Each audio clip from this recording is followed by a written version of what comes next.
Okay, good morning, everyone. Let's call to order this hearing of the Assessment Appeals Board for March 5th, 2018. And we'll start by asking our clerk, Mr. Vlahakis, to call roll. Board Member Crow. Present. Board Member Curtis. Present. Board Member Stern. Here. Thank you. Okay. Now I'd like to ask everyone to please stand for the Pledge of Allegiance. And if you intend to provide testimony today, please remain standing to be sworn in. Okay, ready, begin. I pledge allegiance to the flag of the United States of America and to the republic for which it stands, one nation, under God, indivisible, with liberty and justice for all. Okay, great. And please do remain standing if you intend to provide testimony today. All right. So everyone that will be addressing the board this morning needs to be standing, please. Please stand. Sir, will you be addressing the board this morning? Will you be addressing the board this morning? Okay, you're just an observer? Okay, sorry about that. You can remain seated. Okay. I'll now place you under oath. When I complete stating your oath, please stay to you. You need to solemnly affirm that the testimony you're about to give and the matters now pending before this board will be the truth, the whole truth, and nothing but the truth. I do. Thank you. You may now be seated. Okay, thanks everyone for being here. We'll start by going through all the items on our agenda to determine the status of each and which might move forward today. And we'll start with agenda review, which will allow us to make one motion for a number of items for efficiency. And Mr. Vlahakis, I think Mr. Crow might have had a question. Yep. Mr. Crow, did you related to the agenda review language? Yeah, item number 5 there. 5. So just on the agenda review summary. Yeah, minor revisions to... Yeah, that's just kind of general language we use for all boards. The board could choose to remove items from the agenda or add things and so forth. And so this is the general language we use, I guess. And so was there a specific concern about the wording we have there, or? Well, I was under the impression we need to approve it to proceed forward. Is that correct? You need to approve the items on the agenda review? Is that what you're referring to? Well, you're talking about minor revisions to the board items. Right. So when I read in your agenda review and you make a motion to approve that at the end, you're approving that action on all the agenda review items. Okay. Okay, great. Mr. Vlahakis, go ahead. Yes. Item number 5, agenda review for March 5th, 2018. The clerk of the board recommends approval of the agenda review by the Assessment Appeals Board. The agenda review consists of the following agenda items. Item numbers 8 through 10, application number 17-10001 through 17-10003, applicant GB Kodiak LLC, Ron Peterson. Approve a stipulation for continuance of the applications to April 16th, 2018.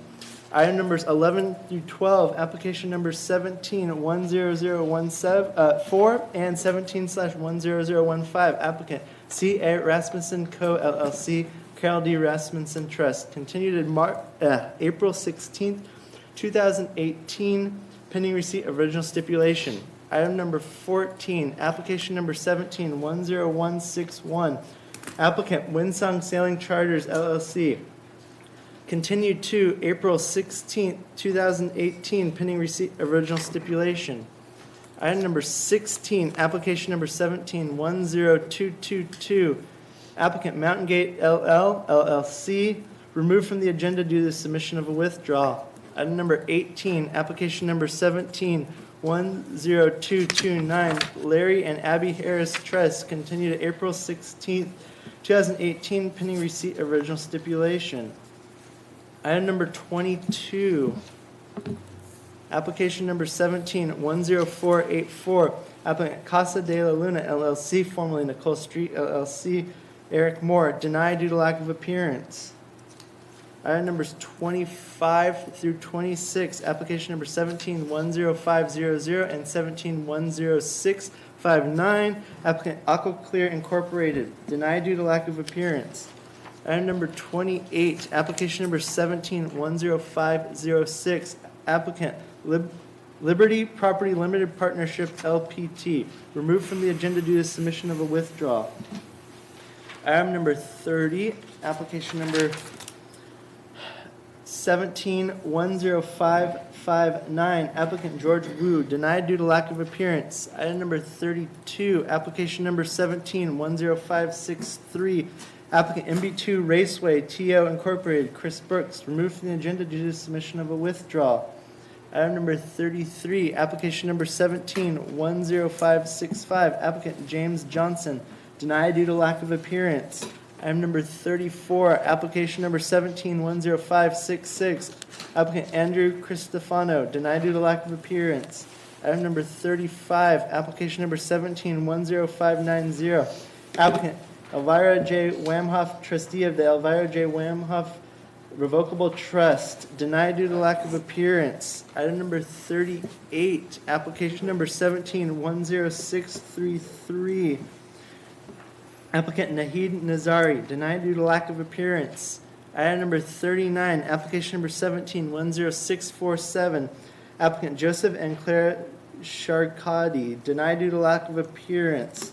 That completes the agenda review. Recommended action is to approve.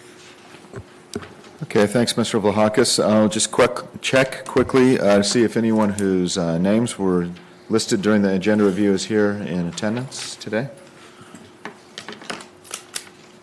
Okay, and are there any questions, comments from the board on the agenda review? I have none. Nope. Okay, so we'll look for a motion to approve. So moved. I'll second that motion. Please vote. Moved by Mr. Curtis, seconded by Mr. Crow, and motion carries. Okay, we'll go next to public comments. This is a time for anyone to comment on an item not on today's agenda. And if so, please come on forward. Okay, don't see anyone. And board comments. I have none. Nope. I'd just like to quickly acknowledge and congratulate Rosa Gonzalez for being promoted to Chief Deputy Clerk in the Clerk of the Board's office for the county because of her hard work for many years, and so congratulations to her. I second that motion. Okay, so we'll go now through the remaining agenda items to determine the status of each, and then we'll come back and hear those that are ready to move forward today. We'll start with item 13, application 17-10017. Applicant is Arturo Fernandez. No one has checked in for this item this morning. A recommended action is to deny due to lack of appearance. The assessor would like to comment on that. Christopher Horn for the assessor's office. Morning. We have been in contact with Mr. Fernandez, and a stipulation has been sent out. It has not been returned to us as of yet, so we would like to ask for a continuance Okay. as this is an ongoing and open and active appeal. Okay, and Mr. Vlahakis, do you have any suggested dates? Yeah, this is only the second hearing this has ever happened at. We would recommend continuing for receipt and processing of a stipulation. Let's see, what's my calendar? We generally do 30 days. I think the April 16th date would. Yeah, so to April 16th. Okay, Mr. Horn, is the assessor okay with that? April 16th works for us. Thank you. Okay, any questions or comments from the board? So we'll look for a motion to continue pending stipulation. Is that right, Mr. Horn, or is it just a continuance? It's a continuance because we have You not haven't received the agreed yet. documentation back yet. Right, that's correct. It's a little unique situation. Technically, their appearance today isn't waived because there's no signed paperwork on file, but the board is kind of granting them a favor to get the paperwork in within the next 30 days. So we're not continuing pending stipulation because there is none Okay. on file yet. So it's just what I crafted and recommended last time was that the board continue to April 16th, 2018 for receipt and processing of a stipulation. If they do not submit it before April 16th, they would need to show up before your board on April 16th or be denied for failure to appear. Okay. So we'll look for motion to that effect. So moved. I will second that motion. Okay, moved by Mr. Curtis, seconded by Mr. Crow. Please vote. Is it giving you trouble? My touch screen isn't working. I'll try the other one here. Okay. Thank you. And motion carries. And I think we'll go next to item 15, is that right? That's correct. Okay, application 17-10166. Applicants are Tim and Nisha York. A stipulation was submitted this morning. I gave it to council in a red folder. I'm not sure if it's been distributed to the board yet. So this was submitted this morning. If the board has had time to review the stipulation, the recommended action would be to approve. Okay, we'll circulate it for a minute.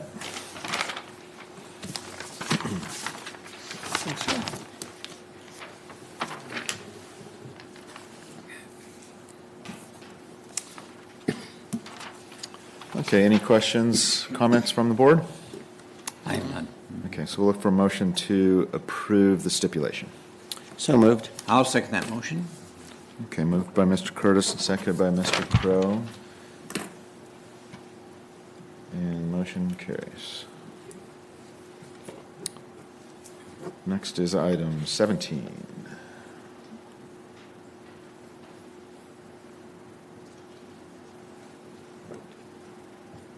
There appears to be a delay in this. Okay.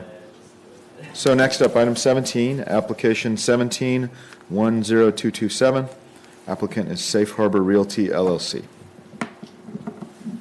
Hi, come on forward to the podium, and could you please state your name for the record? Yeah, my name is Jamshid Lavi. I'm representing Safe Harbor Realty LLC.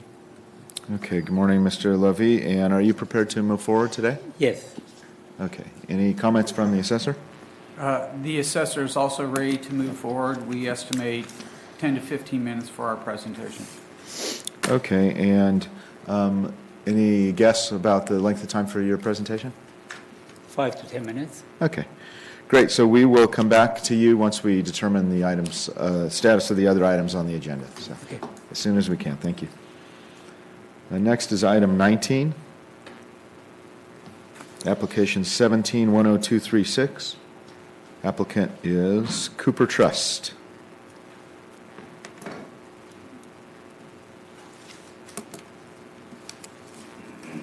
My name is Gary R. Cooper.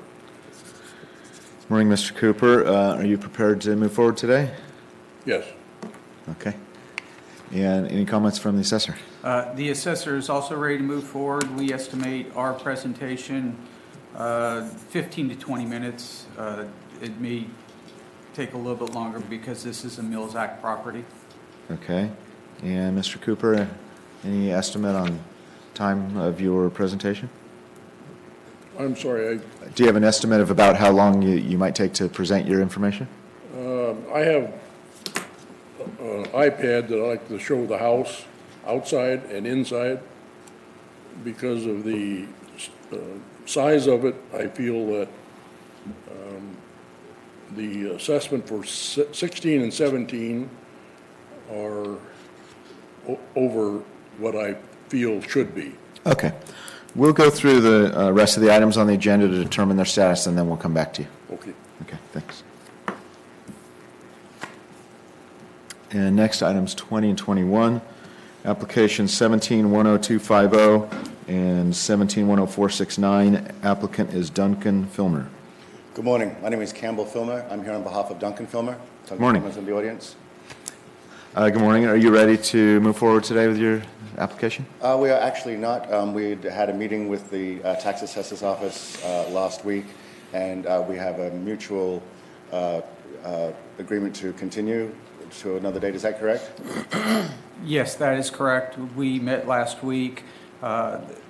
We exchanged more information. More investigative work needs to be done with regards to the subject property, and we are looking for a date from the clerk of the board. Yes, our options for rescheduling today are to April 16th or June 4th. Both are Mondays at 9:30 a.m. Does June work for you? June does. Okay, then I believe both parties are agreeable to June. Okay, any comments, questions from the board? Do you have all the information you need? I don't know if Mr. Filmer has come up with any new information that he would like to share with us Right, I think, so, I'm sorry, go ahead. since we last met, but I believe let's do a proviso of any new information needs to be provided within 30 days. Okay, and Mr. Filmer, if there is more information requested, are you willing to get it to the assessor within 30 days of today? That's correct, that's fine. Okay, And just so I'm clear, that was June 4th was the new date, is that right? That's correct. correct. Okay, any other comments or questions from the board? Okay, so we'll look for a motion to continue items 20 and 21 to June 4th. So moved. I will second that motion. Okay, moved by Mr. Curtis, seconded by Mr. Crow, and motion carries. Thank you. Next up should be item 23. And that's application 17-10494. Applicant is Henry Casares. Yeah, my name is Henry Casares. I just wanted to get more time on this. My first time dealing with something like this. Okay. Any comments from the assessor in terms of a continuance? The assessor has no objection to granting the applicant a continuance. Okay, so it looks like the two dates that we have available would be April 16th or June 4th. Any comments first from the assessor? I think June 4th would be best because, if I'm not mistaken, the applicant is requesting us do a site check. Okay. So that will provide us a little bit more flexibility to not only do the site check, but then compile the information that we gather from it. So if we can have a proviso for the site check within 30 days, along with any additional information, cost to cure, comparables that the applicant feels are pertinent to the evaluation process. Okay. Before we go to any comments from the board, is June 4th, Mr. Casares? That's fine. Good That'll date? work. Okay. And any questions, comments from the board? Okay, and will you be able to schedule a site visit within 30 days? Yeah, that's fine. Okay, great. So we'll look for a motion to continue to June 4th with the condition of scheduling a site visit and submitting any info requested by the assessor within 30 days of today. So moved. I will second that motion. Okay, moved by Mr. Curtis, seconded by Mr. Crow. And so continued to June 4th. Okay, thanks. Okay, thanks. Okay, we'll take a recess for just a couple.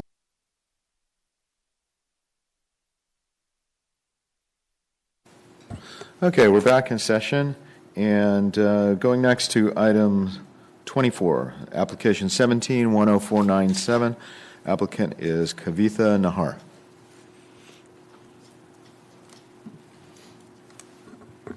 Good morning. Can you state your name for the record, please? Amar Nadig.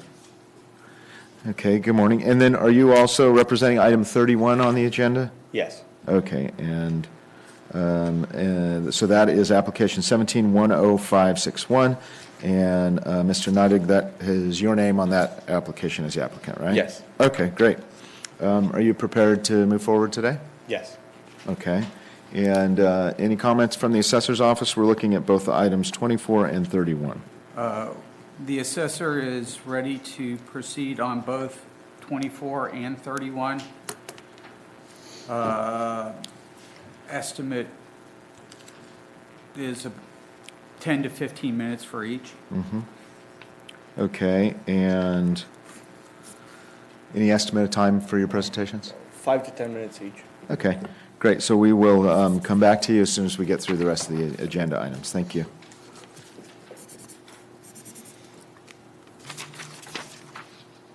And we'll go next to item 27, application 17-10502, Chipotle Mexican Grill. A stipulation was submitted to the board and council this morning in the red folder. If the board has had a chance to review, the recommended action would be to approve. Okay, we'll review it.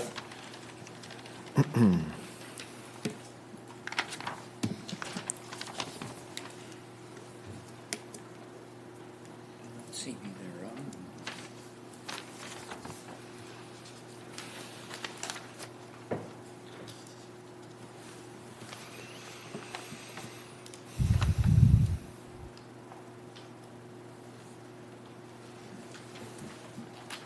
Okay, are there any comments from the board?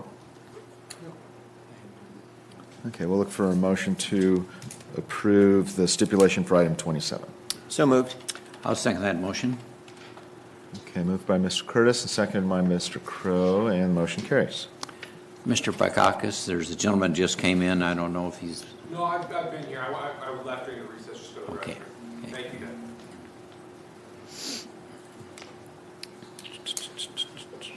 Okay, next up, item 29, application 17-10557.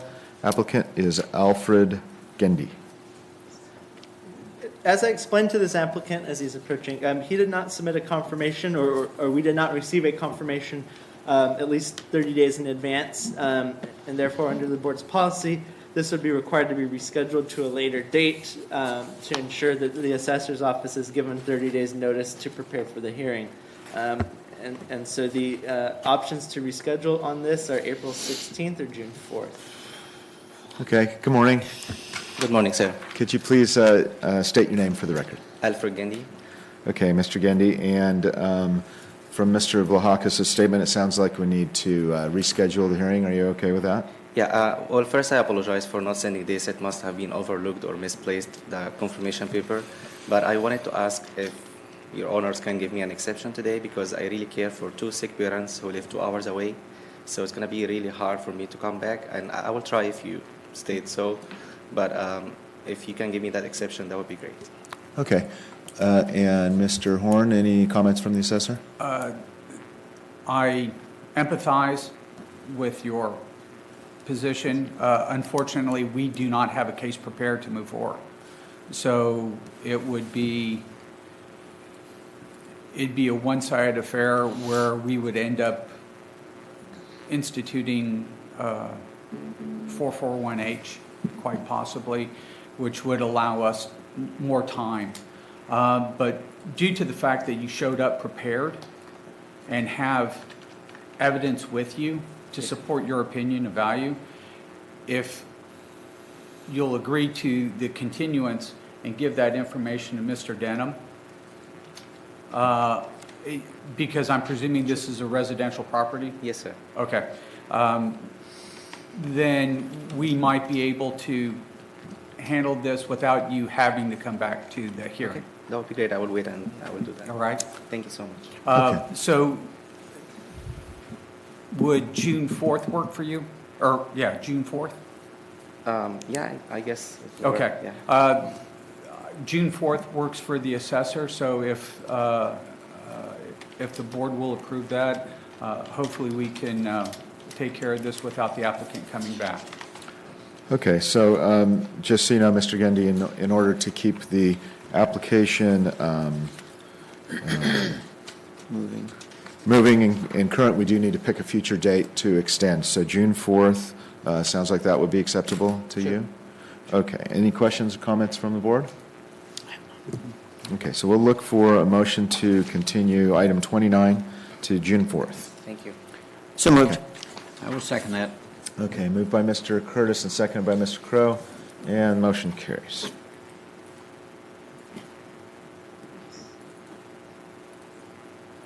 And we'll go next to item 36, I believe. Does that sound right, Mr. Vlahakis? Yes, that's what I have. Okay. Item 36, application 17-10608. Applicant is James Enterprises LLC. And this should be the last stipulation that was submitted to you in the Oh. red folder this morning. So recommend action, if the board has time to review, is to approve the stipulation. Okay, we'll take a look at it right now.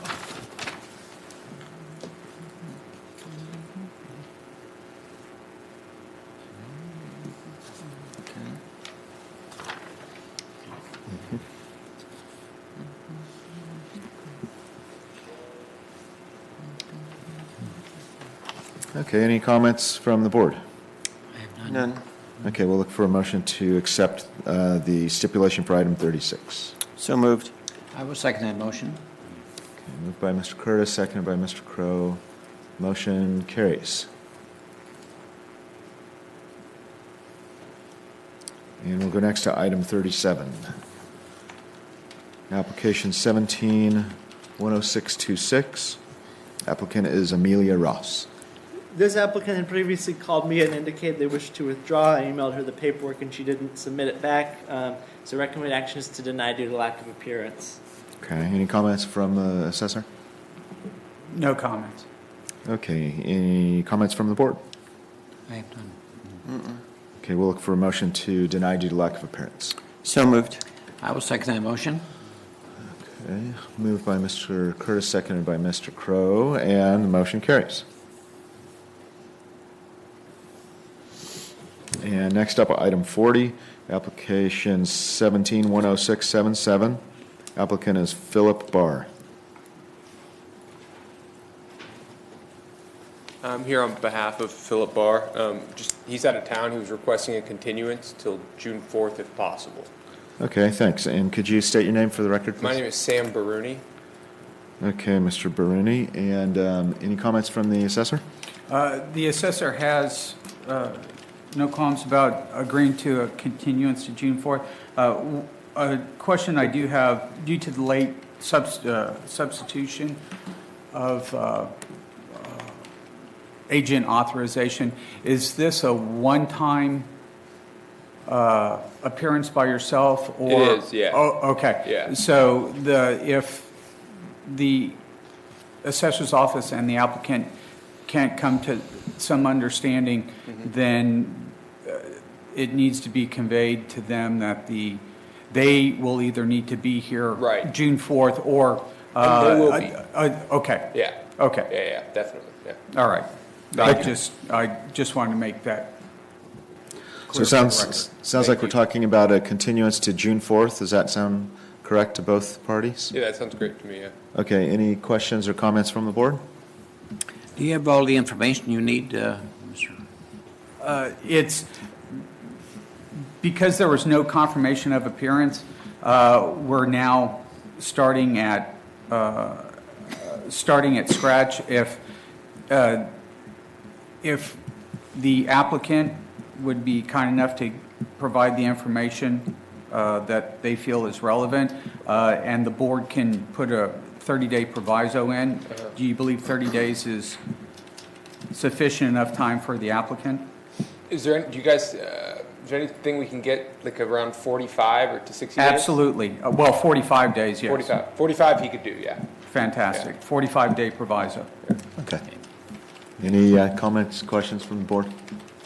Okay, so we're looking for a motion to continue to June 4th with a condition that the applicant submit requested information within 45 days of today. So Thank moved. you so much. I'll Okay. second that motion.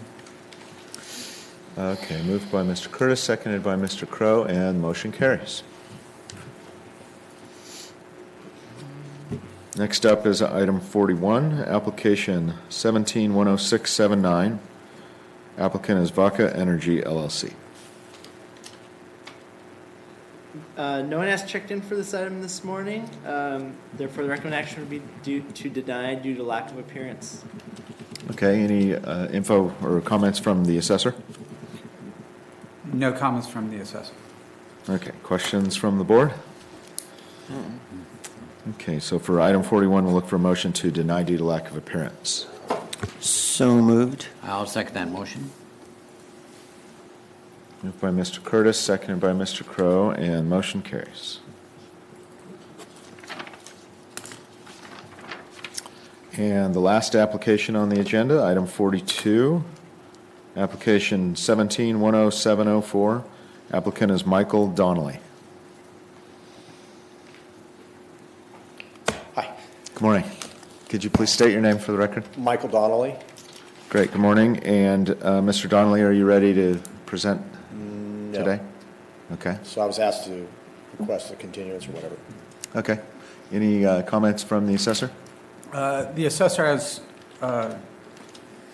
no issue with continuing this to June 4th.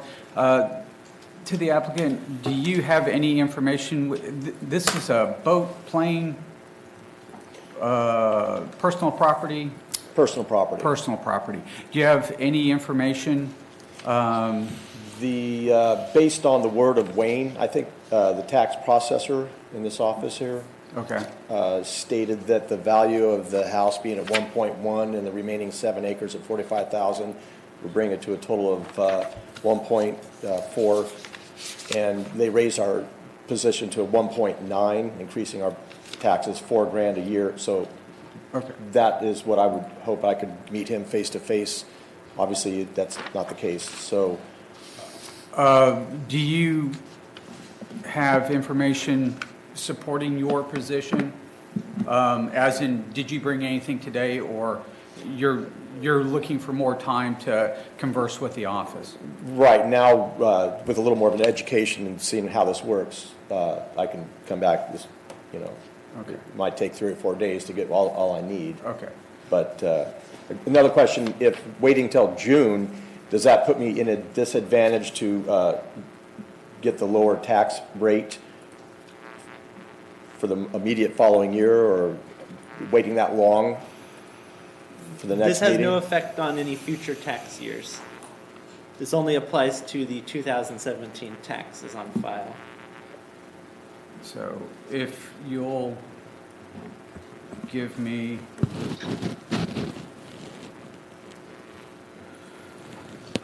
the young lady who's coming up to the bench right now is your contact person. This looks to be actually a rural property. Yes. And I think June 4th would be an appropriate date to extend this, and from there, you'll be able to not only talk to Ms. Rovtar, but also Wayne, if necessary. Okay, so it is Wayne. Per your comment. Oh, I thought you all knew each other here. So Oh, no, I do know a Wayne, I just don't know if Wayne is the person assigned to your property. Okay. So there's the rural valuation portion and then the appeals division, and I'm in the appeals division. Okay. So Okay, so sounds like both parties are okay with the continuance to June 4th, is that correct? yes. Okay, are there any comments or questions from the board? Nope. Okay, so we will look for a motion to continue item 42 to June 4th. So moved. I will second that motion. Okay, thanks, Mr. Donnelly. Okay, well, we've gone through all the agenda items, so it looks like we have 4 items that we'll hear today. And we'll start with item 17, application 17-10227. Applicant is Safe Harbor Realty, LLC. So, would you like to take a seat? You can actually come up here. Come on up.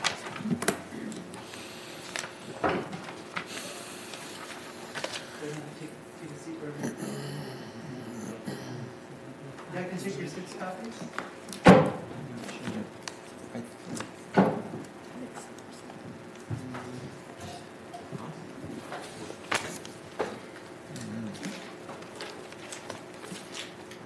Ask about findings of fact.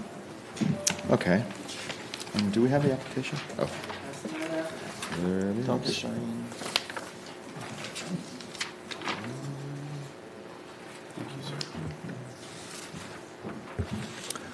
Okay, good morning. Is it Mr. Levy? Yes, good morning. Good morning. And on your application, there is a place, is it checked yes or no right now? I've confirmed with the applicant this morning that they are not requesting written Oh. findings of fact. Okay, so we were just going to ask if you were requesting written findings of fact. Sounds like the answer is no. No. Okay. And it looks like this application is for a single-family home that is owner-occupied and a decline in value application. Chairman, we might need some clarification on that, because if you'll notice, the applicant is an LLC. I'm not sure if a company can actually qualify as a resident inhabitant. I don't know. Typically, it's a person who lives in there as their primary residence. So I don't know if we need to clarify that with council or not. Does the assessor, before we go to our council, does the assessor have an opinion on that? Yes, the assessor is of the opinion that a homeowner's exemption does not qualify because it is held in a corporation. And I think the only purpose for this discussion is just to determine the burden of proof. Is that correct? You are correct, sir. And Ms. Porsche, we'll wait to see if you have any comments. So we'll just wait for a second. And we're just discussing the burden of proof, which determines the process for the hearing. And generally, the burden of proof would lie with the assessor in a case like this, if it's a home owner-occupied residence. But since it's in the name of an LLC, then it sounds like there might be a change in the process versus under the name of a person. So nothing will change in terms of the application. It's just determining the burden of proof. It would shift to the applicant probably, I think is my understanding, versus the assessor. That is correct. Mr. Chair, courtesy of the assessor's office, I believe they've handed me an excerpt from the property tax annotations. Is that 505.0017? That is correct. And I'll just read it into the record for the benefit of the applicant.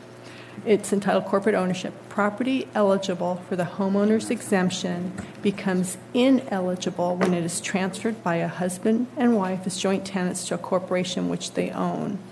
And this is from opinion issued in, or an advisory opinion issued in December 29, 1980. If the applicant is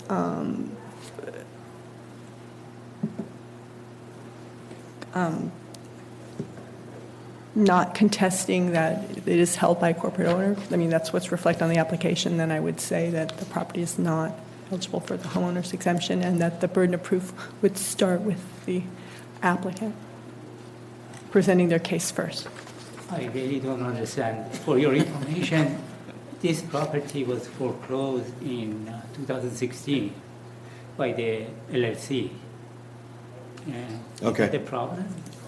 No.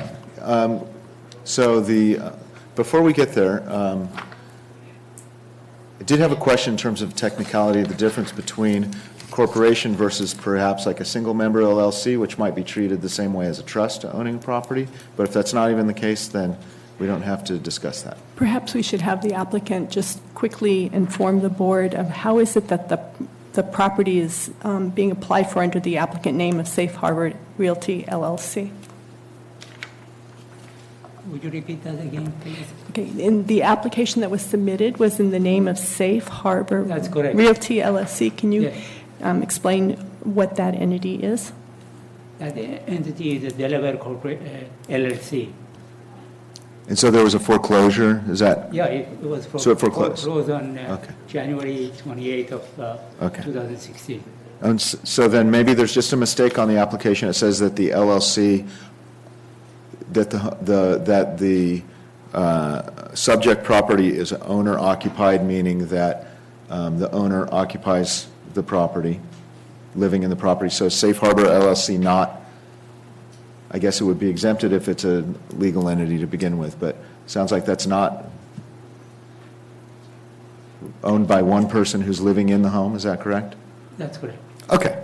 So, Mr. Lavi, you are not a partial owner, total owner of the LLC, is that No, correct? I'm representing LLC. So I think, my understanding is that we have a case where there might be just a mistake in the application where it says that it's owner occupied, and that the burden of proof would lie with the applicant, unless there are any questions about that. Does that sound correct? Yeah. Okay. Ms. Porsche, do you have any other No. questions or anything you want us to wait for? Okay, so then we'll get started, and the burden of proof will be with the applicant. So you'll present your information first, and then the assessor and the board will ask questions, and then next will be the assessor's case, and you can ask questions, and then when we end, there will be closing summaries, beginning with the assessor and ending with you. So whenever you're ready, do you have information you'd like to hand out?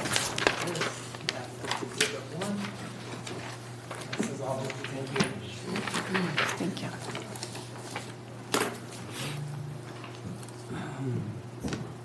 Okay, go ahead whenever you're ready. For your information, this property was built originally in 1971. The last improvement that took place for this property was around June, July of 1981. And since then, to the best of our knowledge, there has not been any improvement to the property.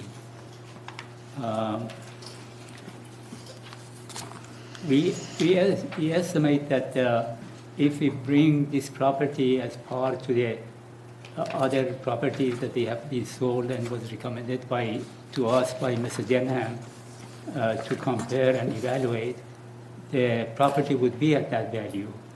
But because it's not, it requires improvement, remodeling, which we believe it costs anywhere between $170,000 to $250,000, then it becomes to the par value of what the assessor is requesting. Okay.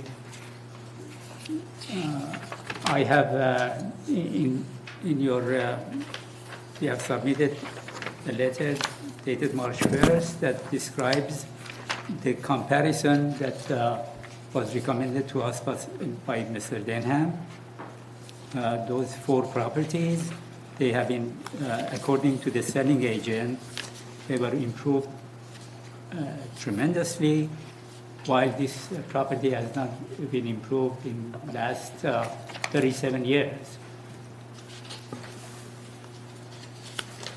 And also there is an exhibit that we have provided, Exhibit B, the sales that took place in the period that is required.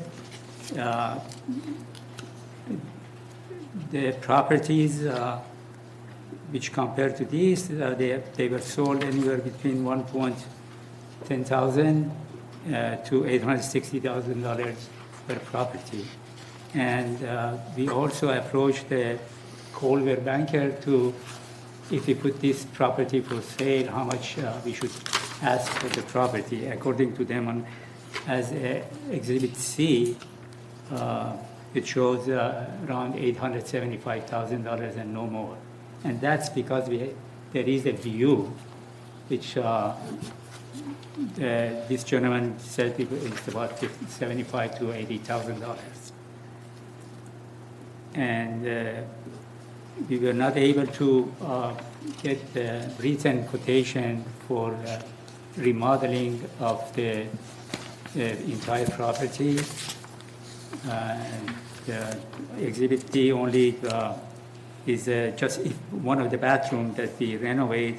Just the cost of the labor is around $22,000 to $23,000 without any appliances, which we believe is around $30,000 just for one bathroom. The pool requires resurfacing. The back, the area around the pool requires the thing, and entire kitchen is required to be remodeled. There is all the bedrooms, they've been surfaced by wood which it's dated and has to be taken out. and all the also throughout all the house, the inside and outside of the house has to be properly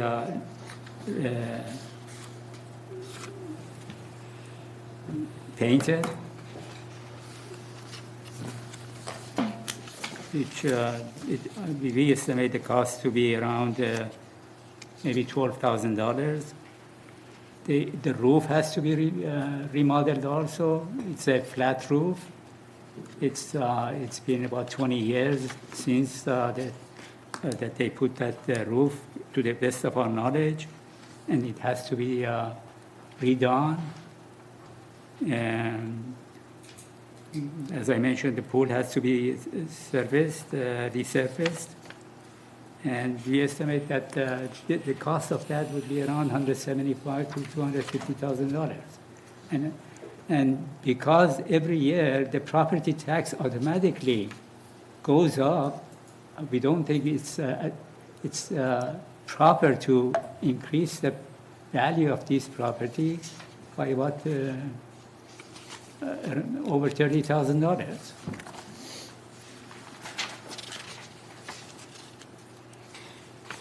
Okay, thank you. Do you have any other information you'd like to present? No, I mean, but at least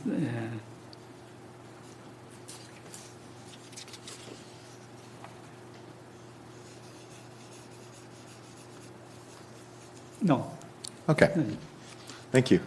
We'll go next to the assessor to ask any questions related to the applicant's presentation. Mr. Lott, the information that you provided about construction that needed to be done, you acquired this property in January of 2016, and you're saying that the roof is a must to be done and the bathrooms are a must and all this. Have you done any construction to date fixing these issues? The only thing that we have done, we have upgraded the heating system.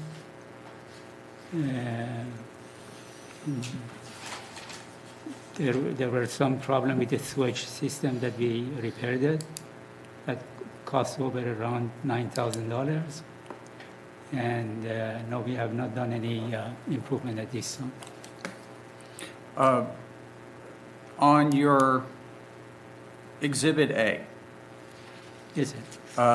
those comparables are from where did you get those comparables? Mr. Denham. Okay. So these are the applicant's comparables? Or, I'm sorry, these are the assessor's comparables? Yeah, these are the assessors. We send first, prior to changing the market evaluation, another evaluation by us, but Mr. Denham called me and sent me an email, gave me the addresses of these properties, and I have evaluated the property against these properties. Okay. On Exhibit B, in looking at the sold dates, I only see one property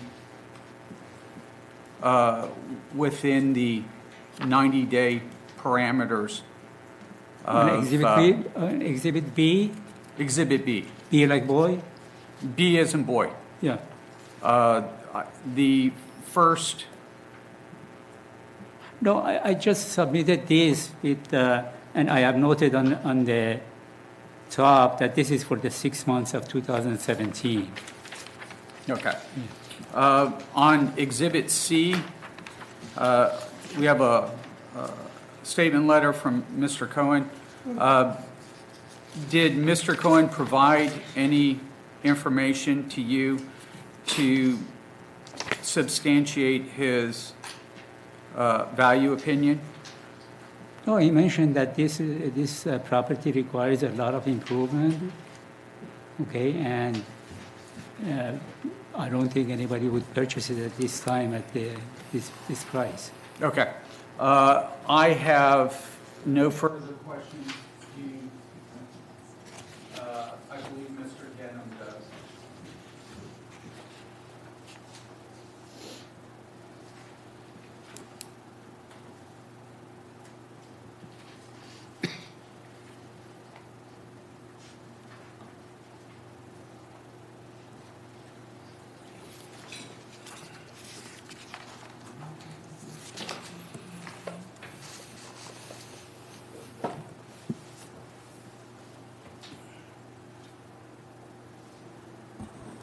During your testimony, I became a little confused. At one point, you said... Sorry, can I just interrupt you for 1 second? Can you please introduce yourself for the record? Oh, I'm sorry. Rick Denham, Ventura County Assessor's Office. Thank you. And thank you for correcting me. During your testimony, you stated that nothing had been done for 37 years, and then you stated the roof had been done 20 years ago. To the best of our knowledge, I mean. So you're not 100% sure then? No, 100. Okay. Yeah, those two dates were confusing me. Like the kitchen, for instance, is it from 37 years ago? Yes. Okay, thanks. Any other questions from the assessor? No further questions. Okay. Are there any questions from the board to the applicant? Is this property a rental? No. So it's owner occupied?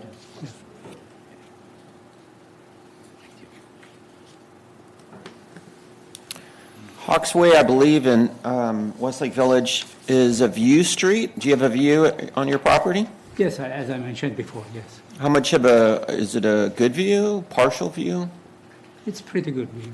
How much do you think, value-wise, would you put on the view? As I mentioned in prior, it's about, according to the Coldwell Banker, that it's around $75,000, $80,000 just For the view? Yeah, okay. for the view.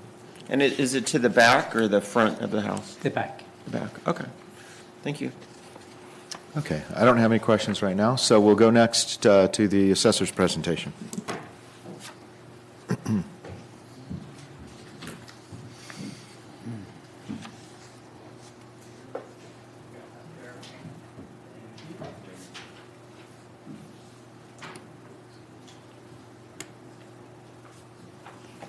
Thank you.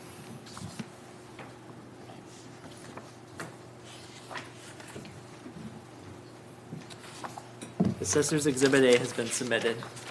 Okay, and then going back to the applicant's exhibit, we'll call that as applicant's Exhibit 1. And go ahead whenever you're ready. Just a couple things that I want to advise the board on. This property, as he said, was purchased on February 5th, 2016. And the applicant and ourselves, and with board approval, agreed that the transfer value at that time was $940,000. And that was stipulated by the applicant, by the assessor's office, and approved by the board in a recent 16 case. Okay? So on February 5th, 2016. Also during 2017, I did an interior examination of the property in conjunction with that hearing. And those pictures will follow my appraisal. As stated by the applicant, in fact, they're here. Where am I? Are they in front of my picture? I'm sorry, they're in front of my appraisal. So before you get to my appraisal, those are recent 2017, I think it was late in the year, I can't remember the exact date, so I apologize. And those are interior pictures of the subject. And with those interior pictures, we agreed to the $940,000. As you can see, like some of the bathrooms and the kitchen, the materials look newer than, frankly, almost 40 years ago. Also, to Mr. Curtis's question, there is a picture of the view. It's a pretty good view. There's a picture of the pool. There's the roof, etc. I did use 4 comparable sales based upon neighborhood comps. You have to understand something. We actually rated this property in probably average minus condition to bring it up to a neighborhood sort of normal.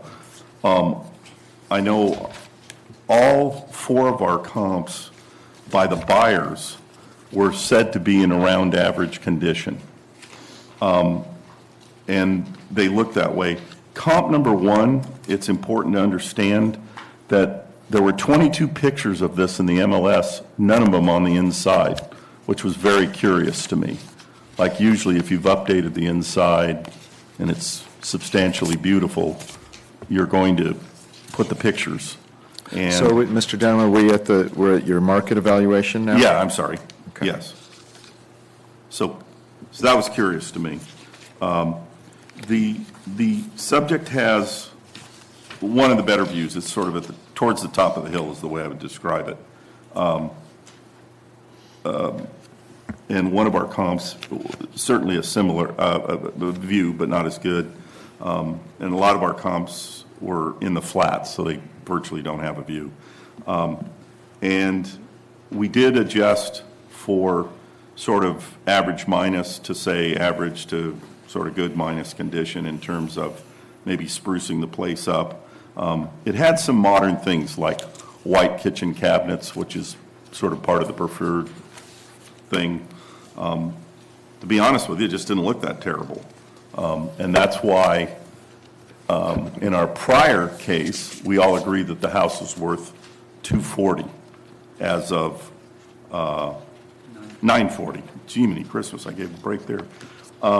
So what he's, anyway, so that's why when we looked at the comps, when we looked that we agreed to the $940, when we looked at 4 neighborhood comps, all of which sold for a minimum of $965 and up to $1,160,000, and the fact that our view was probably better than all of them, we felt the normal Prop 13 2% was proper.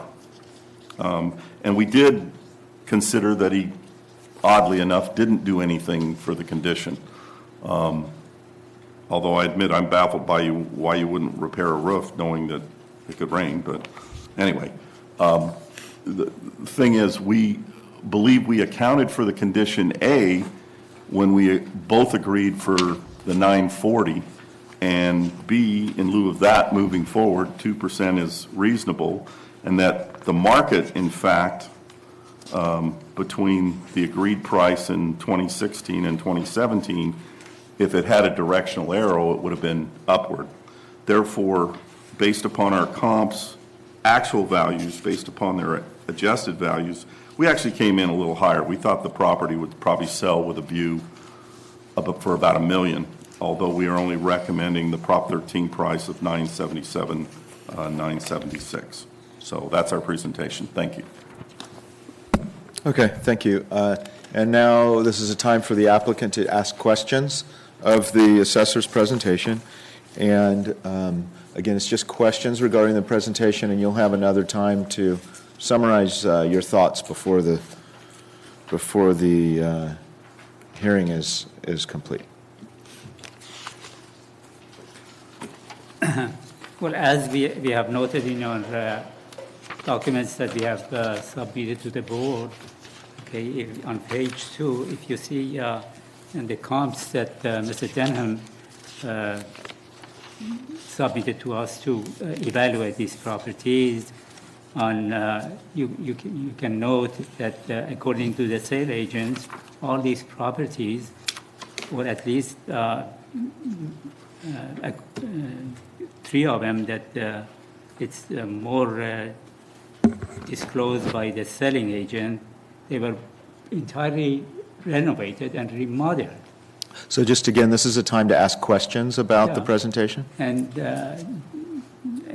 Mr. Denham, do you know that? I mean, have you studied those 4 properties that you submitted before their sale? They were remodeled? Yes, sir, and that's why I was confused. Yes, sir. Lynn, to answer your question, A, when you said your agent thought all 4 of them were much better, I was terribly confused because comp number 1 never had any pictures, okay, of the interior to examine. So that confused me. I did account that the comps were somewhat better than you, but I did not rely on the agent. I relied on the people that bought those homes. And they stated in writing to the assessor's office that they felt they were in average condition. And then I allowed the fact that I thought you were in average minus and still do. And what I believe is if you put $50,000 in strategic upgrades, that you would be pretty much in the ballpark to those homes and could compete with them. And that would be sort of the minimum you could put in and get the maximum return. You could make it better and put more money into it, but I think there would be a diminishing dollar return after $50,000. And the marketplace, I know you spoke in platitudes of 100,000 or 200,000, but the marketplace doesn't necessarily return that money even if you were to do it. But at the lower end, it often, will at least return your money and maybe some extra. So based upon the physical examination of your property, I do not share, and maybe this is the difficulty you're understanding. When I've gone through a lot of homes, and I did not find your home to be in terrible condition. A little bit below average, but certainly not what we normally call fair or poor. And the pictures seem to bear that out, at least they do to me.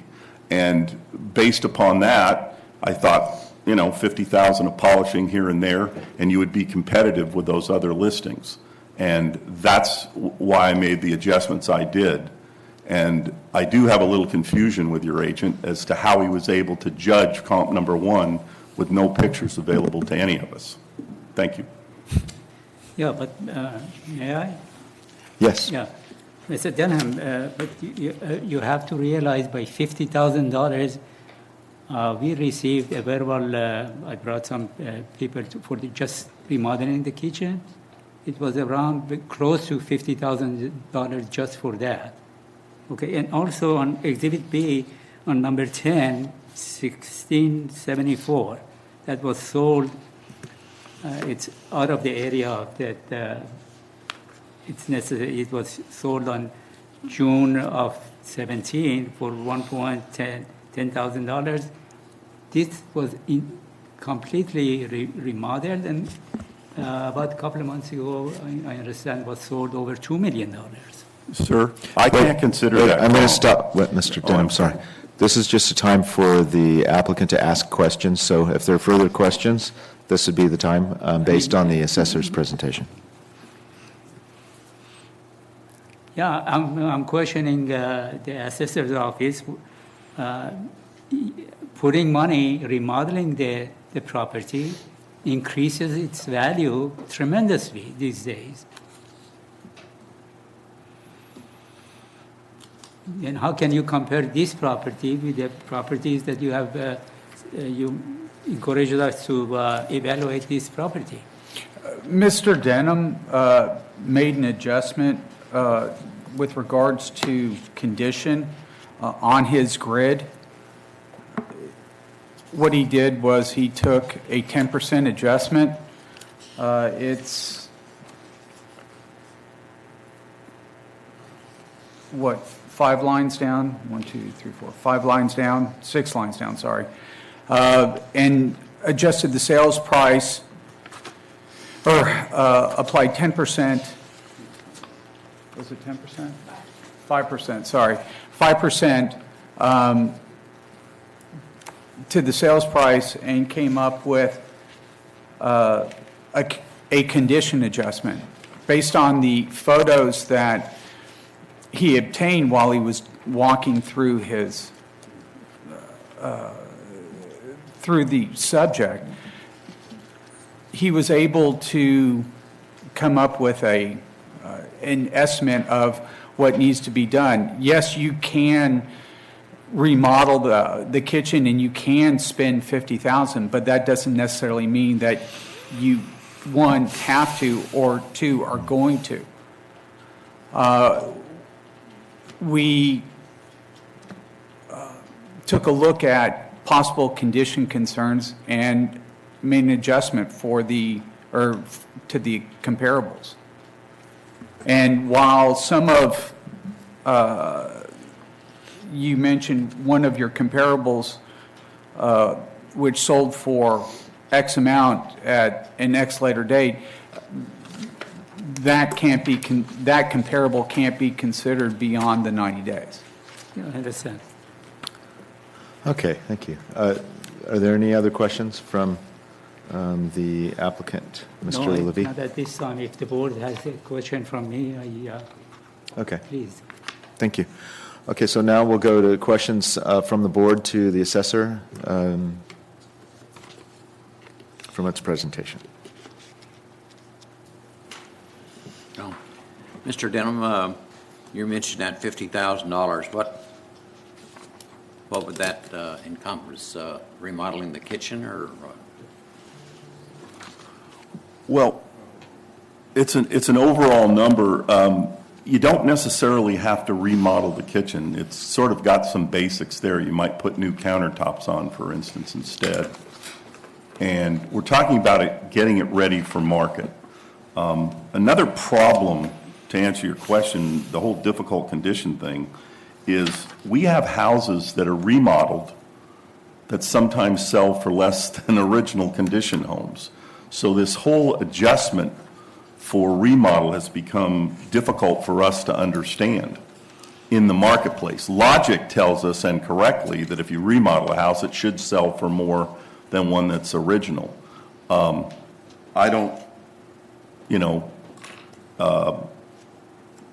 necessarily subscribe to sort of an automatic, it's going to, because I fix it up, it's going to sell for more. Because a lot of times the materials, the colors, et cetera, dictate how things go.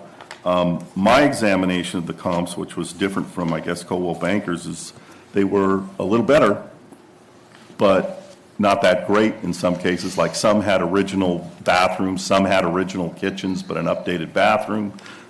It wasn't like they'd gone through them, and they were all 100% better. And the fact that the first one didn't even put pictures in tells me it was not good, because that's the only reason you don't put pictures in. And also thrown in with the view, and we clearly, and I think even the taxpayer admits, he's got a better view than all four of these comps. So it's, I think, real possible that his house would sell for $1 million with the adjustments, which is at lower range of both the adjusted and the actual sale price ranges. And that's where I developed the number. And I called it 50,000 a strategic. You might do a little of this, a little of that. But one thing about adjustments and improvements, nobody can pay for a view. Either you have it or you don't. And we have it. Thank you. Ms. Curtis? No questions. Ms. Porsche? Thank you, Mr. Chair. I have a question for the assessor on. I think you need to turn on your mic. I have a couple of questions on the adjustments made for the assessor's comp number one. The number of bedrooms is 5 and the number of bathrooms is 3 in that comp, and you adjusted only for 10,000. Is that a mistake or is that intentional? No, that was intentional because we don't adjust for bedrooms. We only adjust for bathrooms. The bedroom count is factored into the whole total square footage. Right. In comp number one on the applicant's materials, he says the pool was a grotto-style pool with 5 waterfalls, and you made a adjustment of 8,000 for the pool quality. Do you think that adequately would adjust for a grotto-style pool with 5 waterfalls?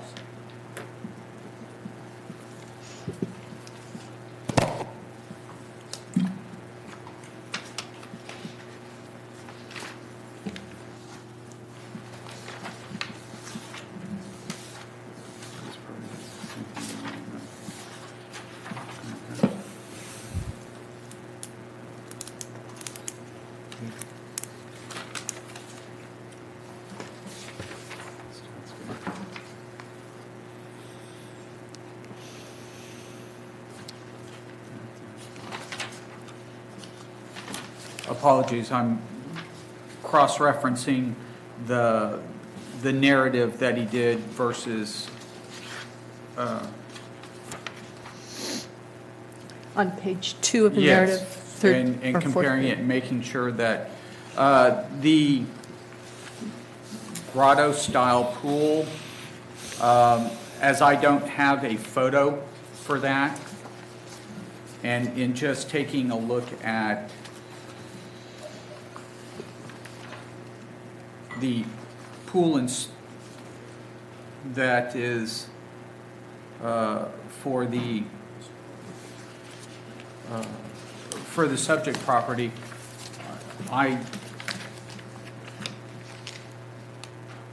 there was no additional adjustment made, just the $8,000.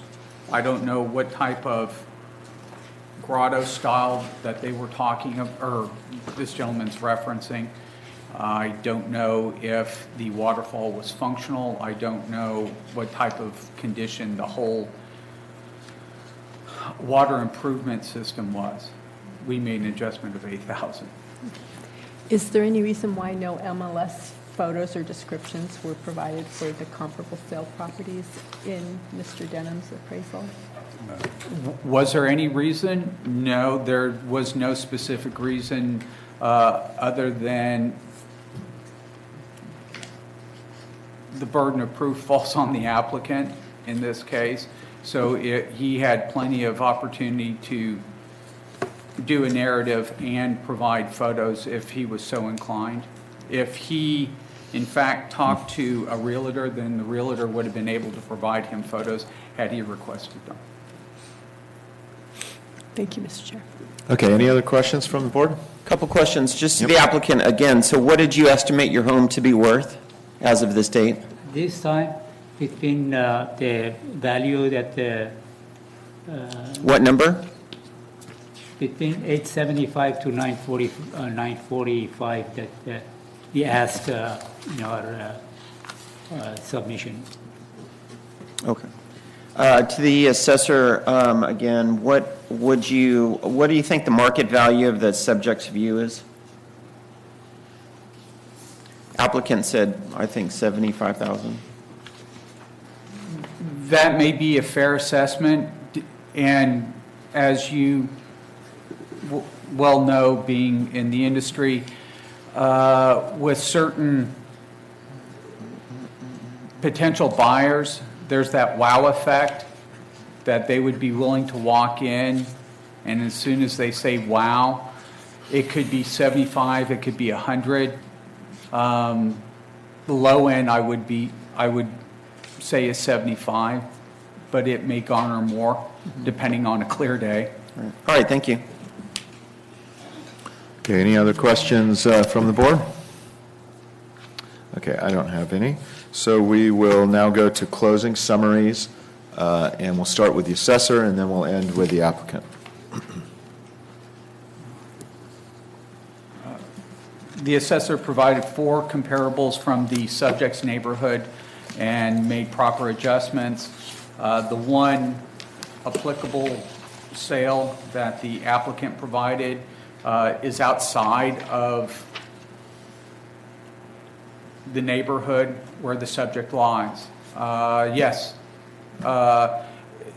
the residents could go through updating. We made adjustments for that. Are all of the items that the applicant mentioned necessary? No. Are they, and if they were done and he was talking about his $100,000, $200,000 difference, then that would be reflected on the grid. We believe the assessor has met any burden of proof that he may have, and ask that the board sustain the Prop 13 value, which is the index portion of what was previously stipulated to by the applicant. Okay, thanks, Mr. Horn. And we'll go to any closing comments from the applicant? No, the only closing comment that I have, I hope that the board would consider the documents, the paperwork that we have submitted, and decide accordingly. Okay. Thank you. Thank you. We'll close the hearing to public testimony, and we don't have findings of fact requested, so we can either deliberate now or we can deliberate later in closed session. I'm okay either way. Any comments? Later's fine. Closed session. Okay. So, and I'm fine with that. So what we'll do is deliberate later in closed session, and we'll hear the rest of the applications today. So, Mr. Levy, we will probably make a decision today.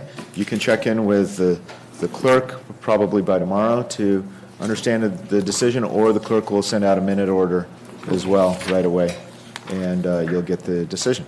Thank you. Thank you for your time. Thank you.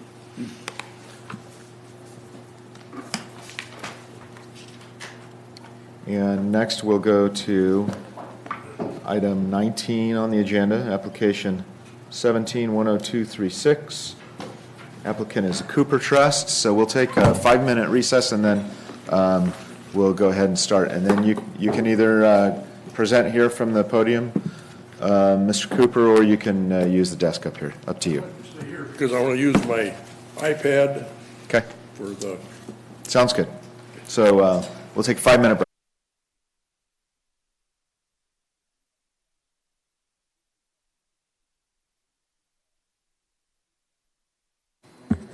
Okay, we're back in session at about 5 before 11, and we're hearing item 19 on the agenda, application 17-10236. Applicant is the Cooper Trust. Welcome back, Mr. Cooper. Thank you.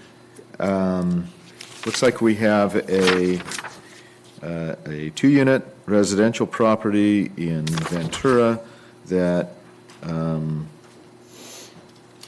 140 North Ann. At 140 North Ann, and a decline in value application.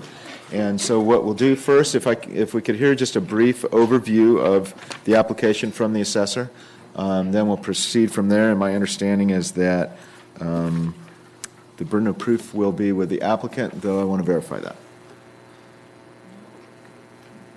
With the assessor. Yeah, I'm Andrea Rovtar with the Assessor's Office. I believe the burden of proof would fall on us because it is owner-occupied. Okay, I wasn't sure if, because it was a multi-unit property, if there was a difference. Okay. It's partially Got it. occupied. There's a discrepancy then with the application, which says it's not owner-occupied. So, maybe, Mr. Oh, Cooper, correct. did you live in this property on January 1st of 2017? Yes. Okay, that clarifies it. Okay, so this is your only residence? Okay. Yes. Okay. Okay, before we proceed, Ms. Porsche had a comment. Were findings requested by anyone? The applicant informed the clerk that the applicant is not requesting findings. We have not received any indication from the assessor on that. Okay, so written findings of fact not requested. Is that correct, Mr. Cooper? I'll explain what that means if you... The findings of fact that we discussed, you're not requesting that, correct? Correct. Okay. So let's just go to a brief overview from the assessor, and then we'll proceed from there. Good morning, board members. So again, this is a decline in value appeal as of 1/1/2017. The Assessor's Office does accept the burden of proof. The factored base year value for this property is $621,088, which is land of $397,288, improvements of $223,800. The roll value, which is the Mills Act value, is $213,149 for the land value, $119,896 for the improvements, with a total value of $333,045.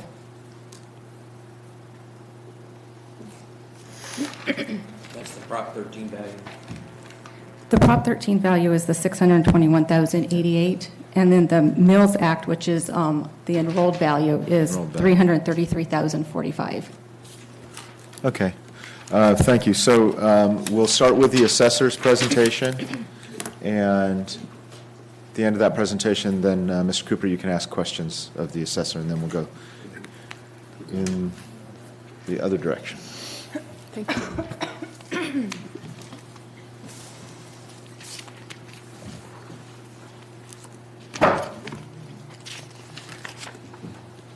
Okay, go ahead whenever you're ready.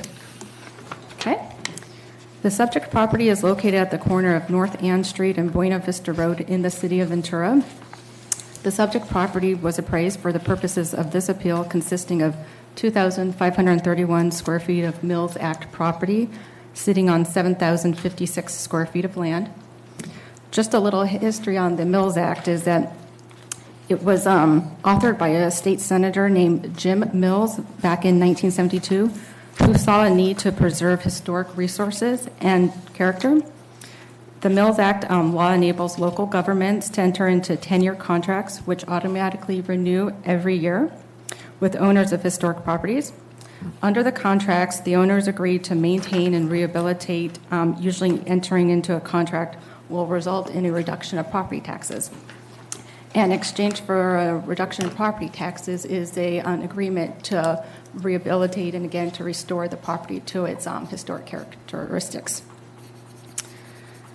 So this property was purchased on July 19th, 1999 with a purchase price of $469,000. The property entered into the Mills Act contract on December 29th, 2004, which is the recorded date. The current value enrolled that is being appealed is the $333,045. Pursuant to Revenue and Taxation Code Section 439.2, the assessor must annually value a restricted historical property using the income approach that follows the specific provisions of Revenue and Taxation Code 439.2. Also, the assessor is required to enroll the lesser of the three values. First being the subject factored base year value, or the restricted value as of the lien date, or the current market value, and then enroll the lesser of the three.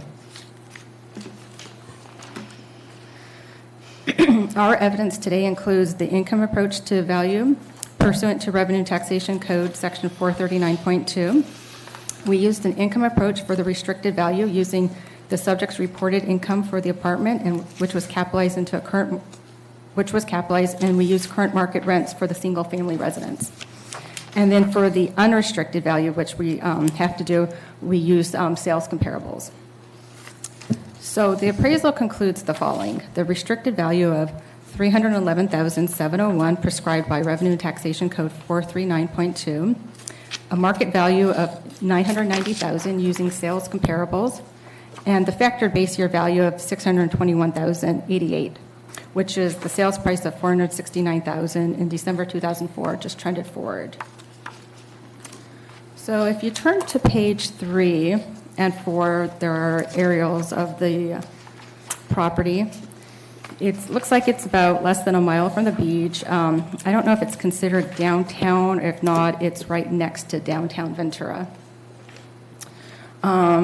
Pages 5, we have the pictures of the main house, the front house. There's the dining area, living room, a bedroom, a bathroom. Page 6 is the kitchen. And then we have, going upstairs, we have a master suite and a master bedroom. And I have to say I was pleasantly surprised to see how large the bedroom and bathroom on the upstairs was. And then on page 7, we have some photos of the outside with the garage, a deck above the garage. We have, you can see the apartment on the first floor, and then 2 photos of the apartment inside. So pages 8 through 13 is some information about the Mills Act and some frequently questions and remarks or answers.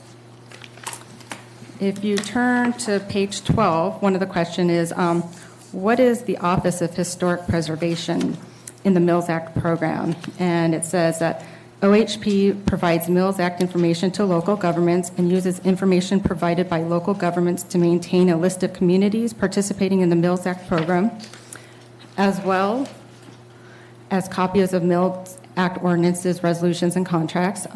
It does state that they do not participate in contract negotiations, they do not sign contracts, and they have no authority to over the administration of the Mills Act program.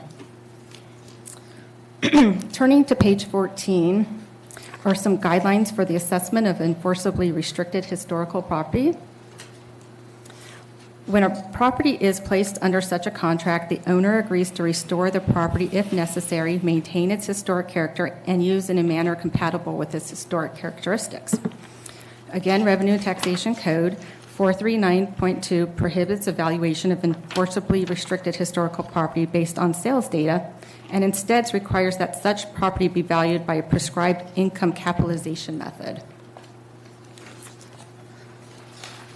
So turning to page 15, we have it's Revenue and Taxation Code 43.1, and it defines what a restricted historical property is. Turning to page 16, we have Revenue and Taxation Code 439.2, which is the definition of valuing enforceable restricted historical property.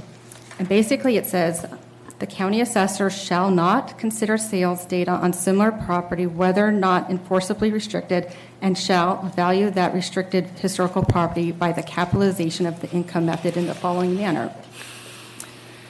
Part A says the annual income to be capitalized shall be determined as followed.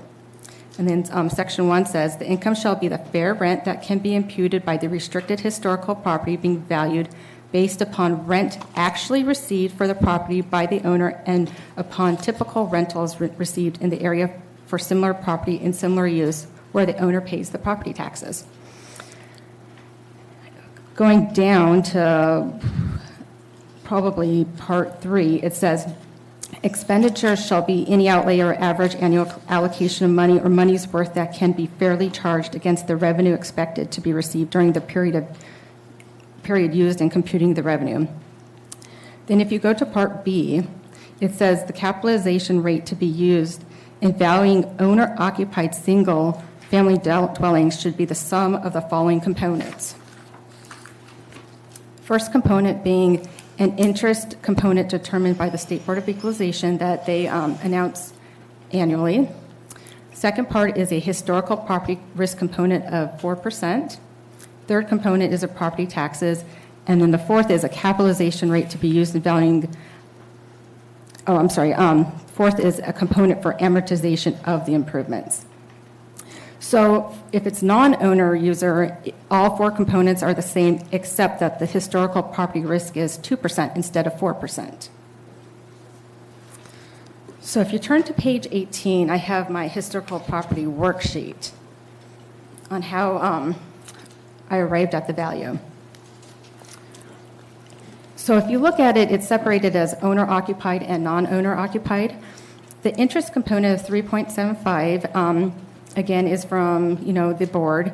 And if you look on page 19, you'll see that the interest rate that was used was 3.75%. Again, the risk component for owner-occupied it's 4%, for non-owner occupied it's 2%. The tax rate for Ventura, in this section of Ventura, was 1.043%. And then the amortization rate, how we derived that was we used a 40-year remaining life for the improvements. But again, the amortization rate says that you can only use it for the improvements. And obviously, this cap rate would be for land and improvements. So we are saying that the improvements are about 36% of the total value. So it's 1/40, which is 2.5%, times 36% equals 0.9%.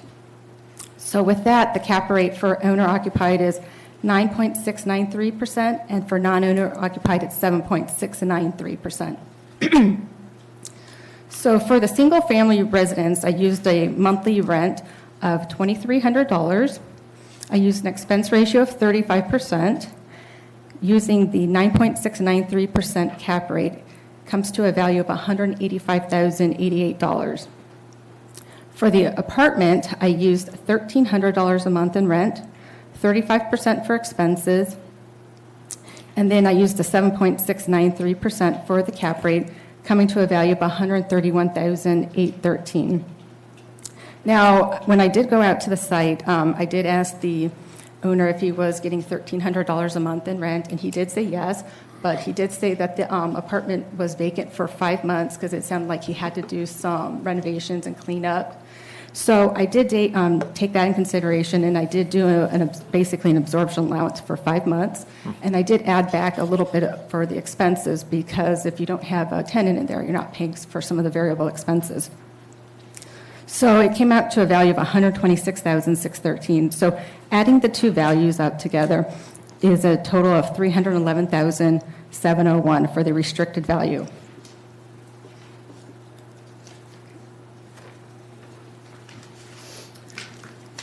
Okay, so if you turn to page 20, I do have my analysis for the single-family residence. I chose 5 comps, 3 of them being within half a mile, and 2 of them being, looks like 3 miles to 6 miles. The listings were pretty much in February 2018 and November of 2017, or excuse me, December 2017. I did take in consideration of a time adjustment, and I did make adjustments for size, for parking, for lease type.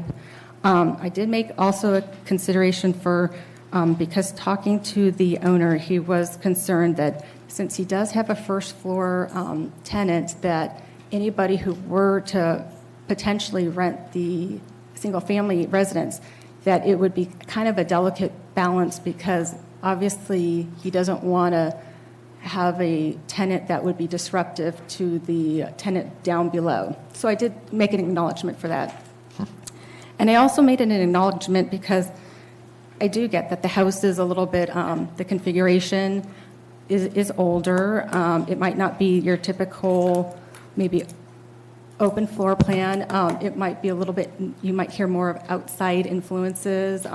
Maybe the walls and windows might not be up to maybe what would be built today in today's standards. So with that, I came up with a range of $2,270 to $2,514 a month, and I went with the lower end of the range with using $2,300 a month.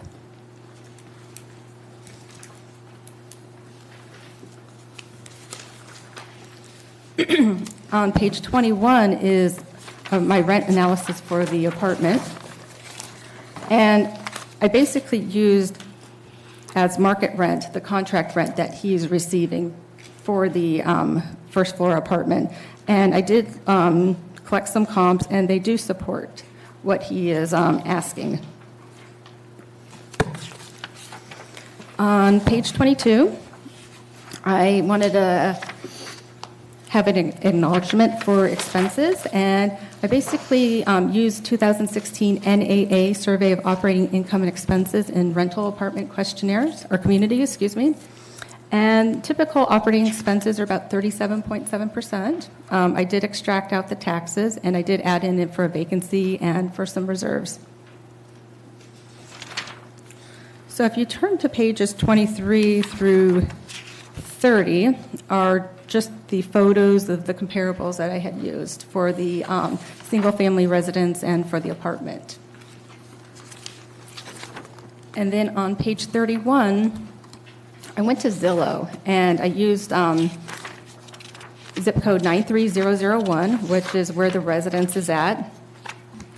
And as you can see, obviously there's been an increase in typical monthly rents.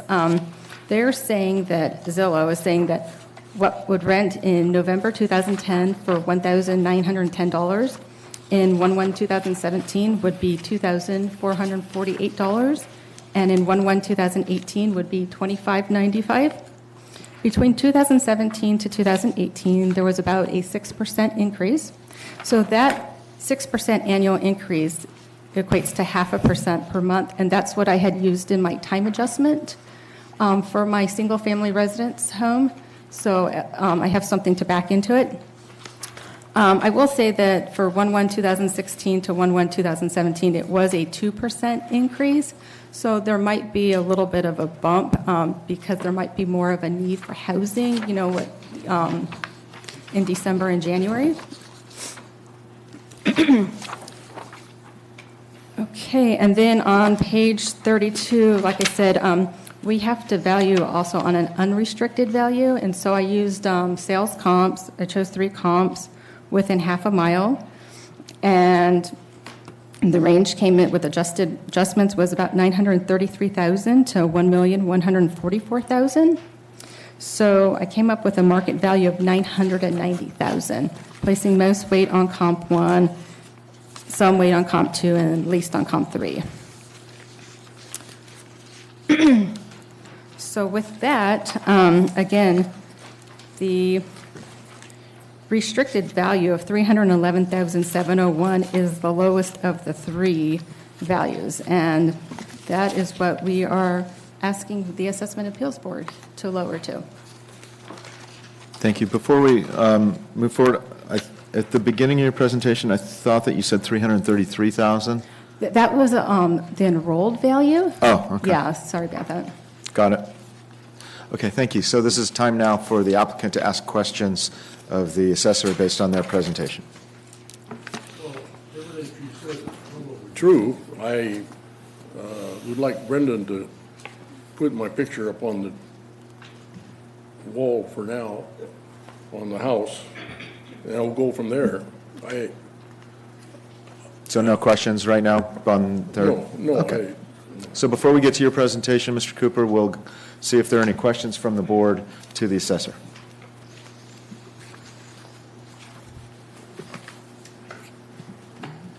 Ms. Curtis, do you have any? Okay. I don't have any right now, so then we'll go ahead with your presentation. And Thank you. There's the picture of the house. As you can see, it's a 3-story house. It's big and beautiful, it looks like. The apartment is right below where you can see the porch and the flowers hanging there, and it runs all the way from the whole basement of the first floor. And that's the apartment, that's the bedroom. There's the dining room, kitchen, and the bathroom is in the door on the right. I want to go back now. Now we're talking about the second floor is where we live, and that's, the reason it looks so big is because there are 10-foot ceilings inside. The apartment is only 8 feet ceilings, but the main residence is 10-foot ceilings. Now this picture is the entryway showing the entry into the living room, and it shows 1-foot walls with door in it that you can close. And this is the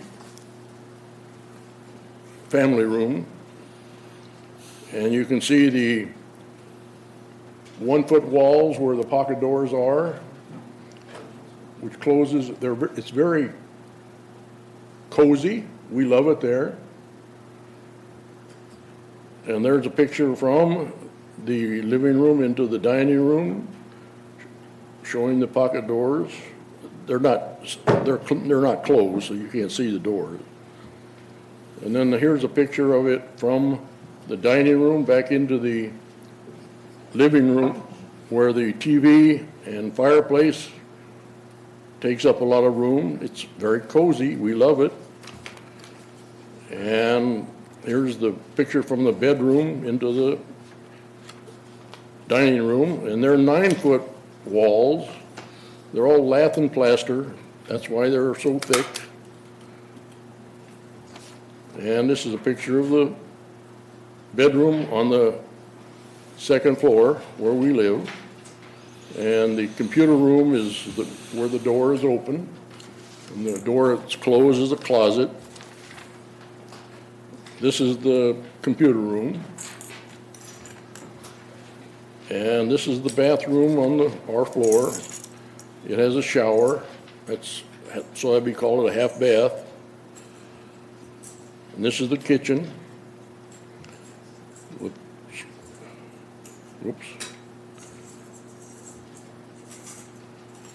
This is the yard that finally I put in some rock and a pathway, because before it was raised beds.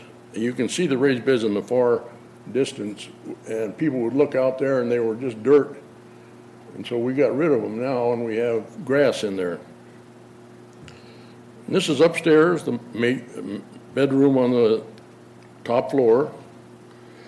This is the shower upstairs.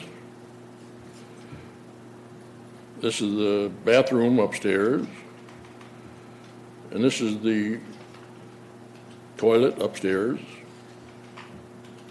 Now, this is from the kitchen going up the stairs from the kitchen. Now, here's the stairs.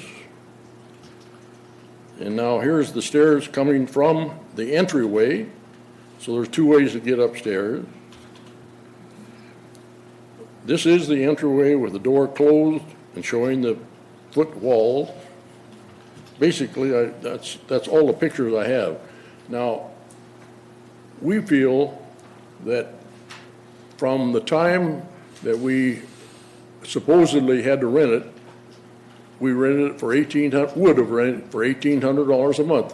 And up until 2016, that's what it was going for, according to the assessors.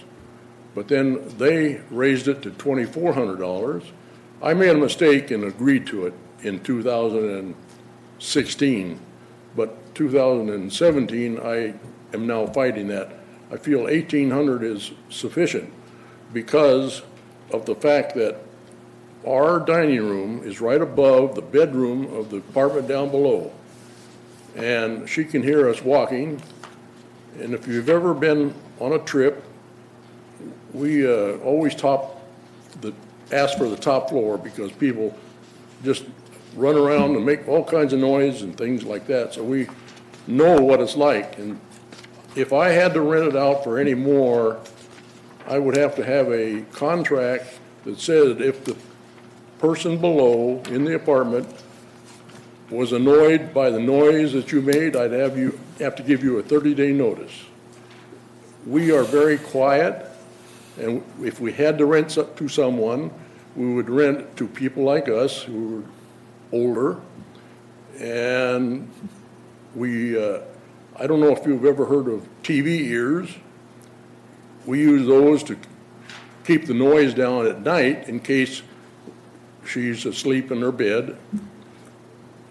And that's about all I can say. We just think that $1,800 is sufficient for that small apartment that we live in the second floor, and the third floor is just a bedroom and a sitting room.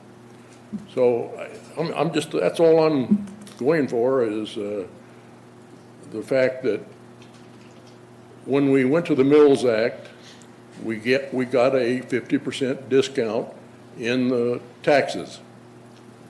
But if it goes like 2017 and 2016 and 17, we'll be up to the, if they continue that, because we're paying the 1% Proposition 13 plus capitalization. So I feel that $1,800 rent is sufficient. And that's all I have to say about it. Thank you. Okay. Thank you, Mr. Cooper. And no other information to present? No. Okay. Any questions from the assessor to the applicant? This packet was handed out, Mr. Cooper. Are you going to reference anything on here? Before No, I agreed with Assessor Nadia by mistake in 2016 for $2,400, and that's what it came out in $2,400. And Assessor Rovtar called me on the phone before she, well, anyway, I was out in the marketplace, and I said, I can't talk to you right now because I have nothing in front of me. So could you wait till I get home and I'll call you back? So I called my wife and I said, Assessor Rotar just called me and said that she was going to give me a price on what I would rent it for, could rent it for. And my wife, Junie, said, why don't you have her email you? Which she did. So when I got home, I read the email, and it was $2,300 rather than $2,400, and I did not accept it. That's why I'm here today. I feel $1,800 is sufficient. That's all I have to say. Thank you. Okay, thank you. Okay. The $1,800 that you state is sufficient, from where did that number come? In 2005, I appealed because a assessor, Blaine, filed a report with his office, and he drove up there and saw this big, beautiful house with a view, and so I appealed it, and Rick Denham was the assessor that came out and looked at the place, and he agreed with me, and so that's where $1,800 came from. From, just for clarification, 2005? Yes. Okay. And I have no further questions. Okay. Are there any questions from the board to the applicant?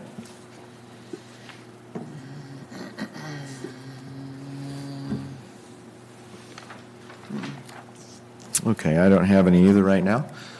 Thank you very much. So we'll go next to closing summaries, and we'll start with the applicant. If there's any summary you'd like to make, Mr. Cooper, you can do that now, and then we'll end with the assessor.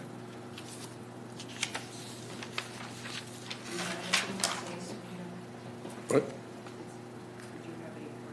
No?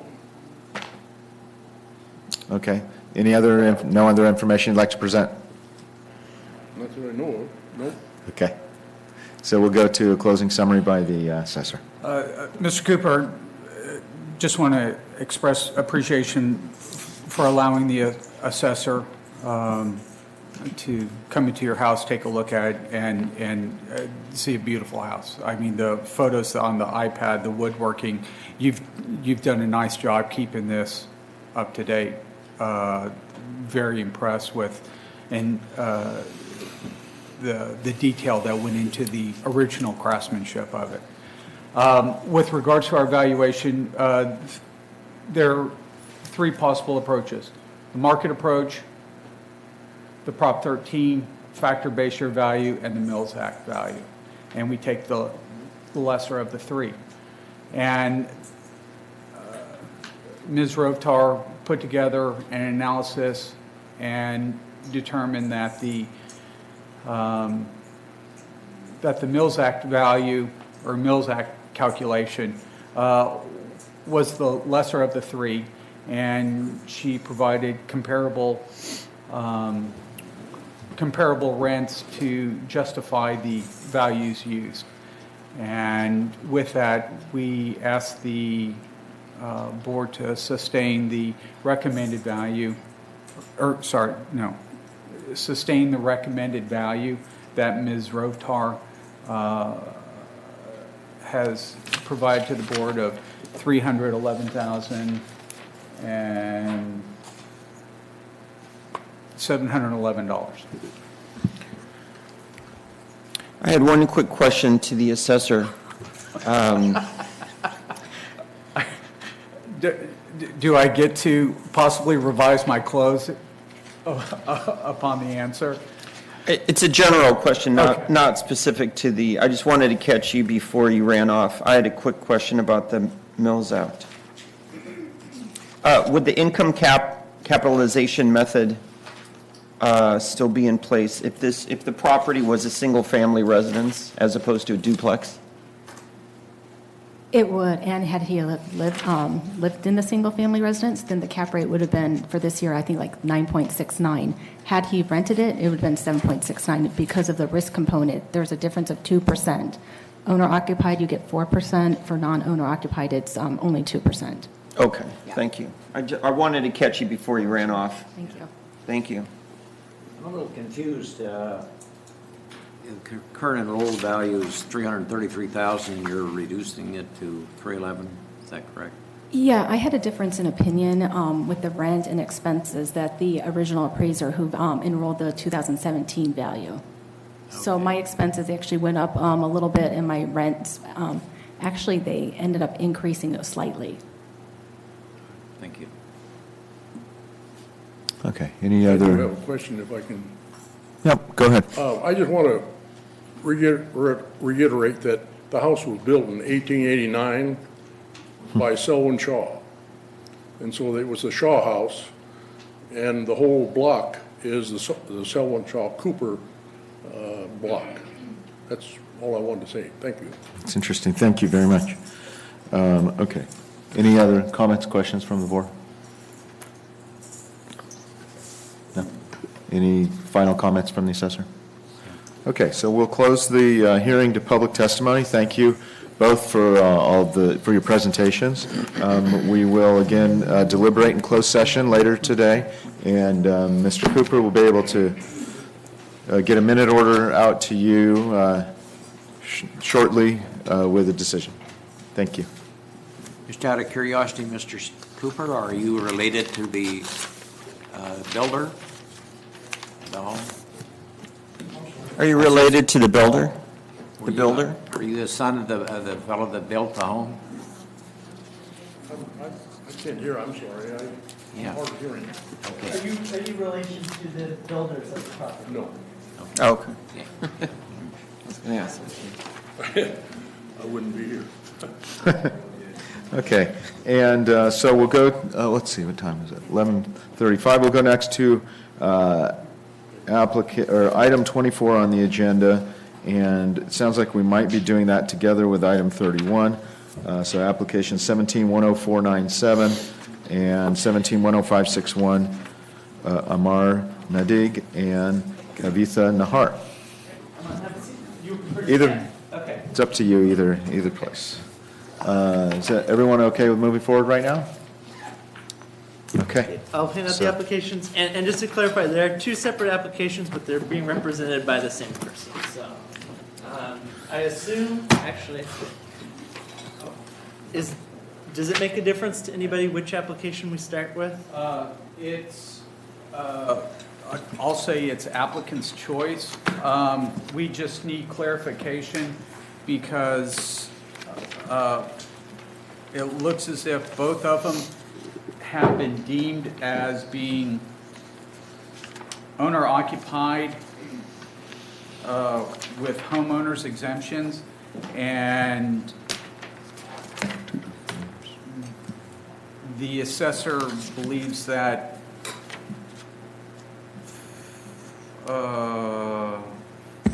497 may be, sorry, I take that back. 561 may not be the owner occupied, as the mailing address is sent. I don't have a 561. Where are you looking at 561? Sorry, the property in Simi Valley is what he's referring to? Oh, versus the property in Oak Park? yeah, the appeal number, sorry, Okay, ending in my bad. 561. I apologize. So the home in Simi Valley is unoccupied. When it is, it's by my parents when they come in.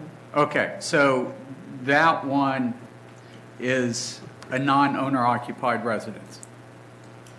Yeah, but nobody lives in it per se. It's vacant. Okay, so what we're going to do is say 497 is owner occupied, burden of proof rests with the assessor. 561 is vacant, non-owner occupied, and the burden of proof rests with the applicant. It's Mr. Nadig, it's correct, you Yes. personally live in Oak Bank Trail Unit 108? That's correct. Okay. And that was the case as of January 1st, 2017? Yes. Okay. All right, so do we want to start, that is the earlier application number, and since it's owner occupied, it's probably best if we start with that one.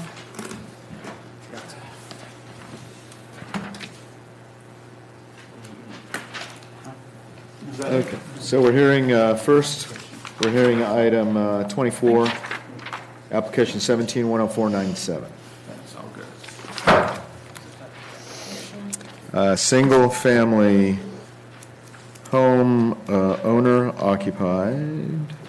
Says not owner occupied. Did you just say, Mr. Vlahakis, it is? That's what I was trying to clarify because it was marked no, but according to the applicant, it was owner occupied, so. Okay.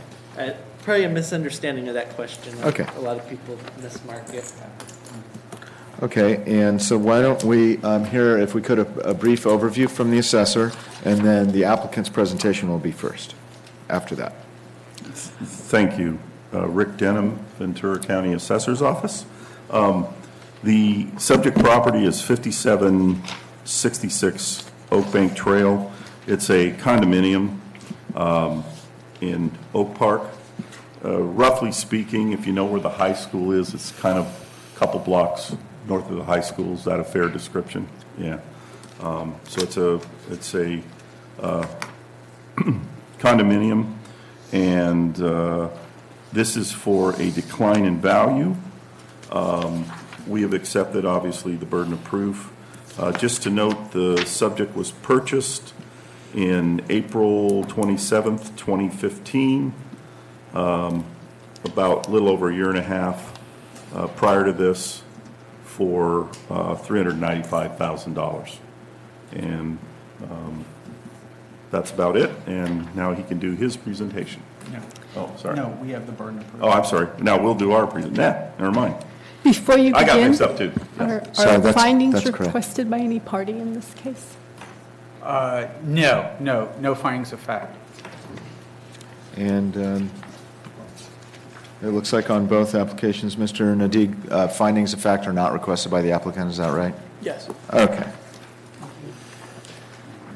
So, and I was incorrect. We'll start with the assessor's presentation, as the assessor has the burden of proof in this case, and then we'll go to questions on their case. So go ahead and start whenever you're ready.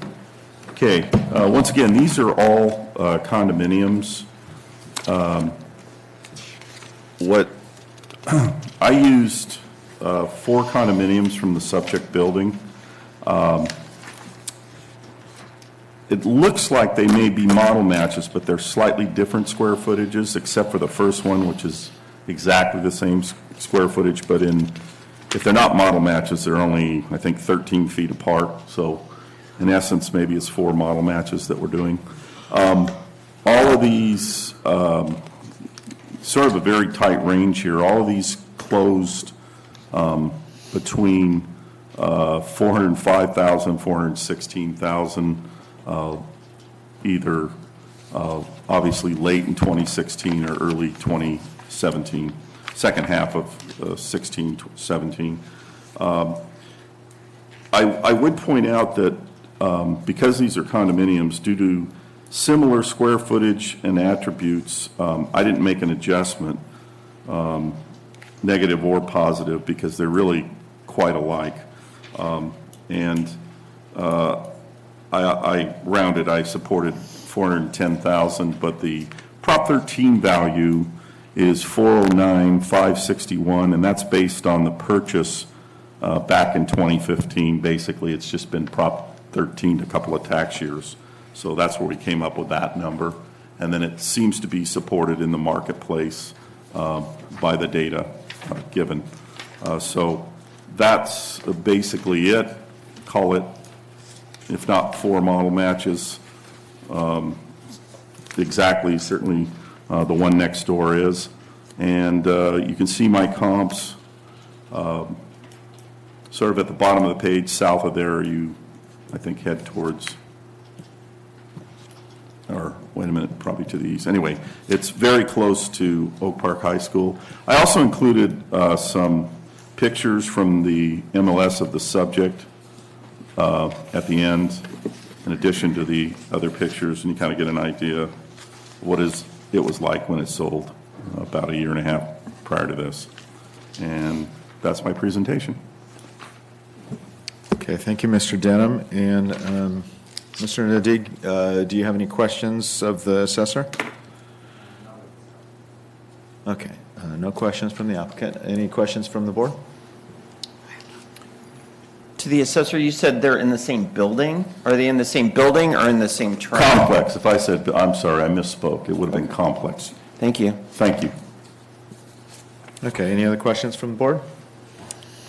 Okay, we'll go then to the applicant's presentation. Right, so, thank you. I do here. There are 6 copies in here. Okay. So we'll wait just a minute for our clerk to hand those out, and then you can go ahead and start. So if you can turn to the last page, I basically did the same comp with similar square footages. Okay, just wait one second, please. We'll make sure everyone has it. Okay, so we're looking at the last page. Yes, sir. Go ahead. So in there, I have done a comp across the community. The community has about 25 buildings, and each building has between 8 to 12 homes. And some of them are condos, some of them are townhomes.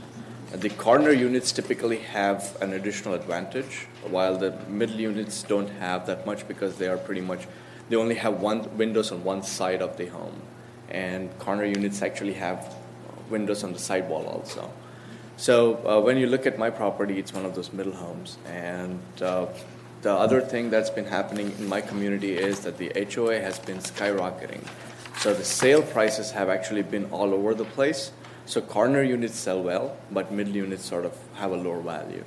And I'll give you an example. When I moved into that community a year and a half ago, the HOA was about $320. Today it's $450.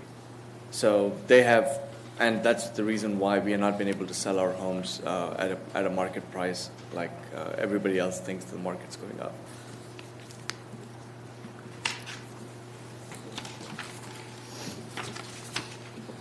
Any other information? No, that was it. Okay, we'll go then to questions from the assessor to the applicant. Yes. If the clerk of the board would be so kind.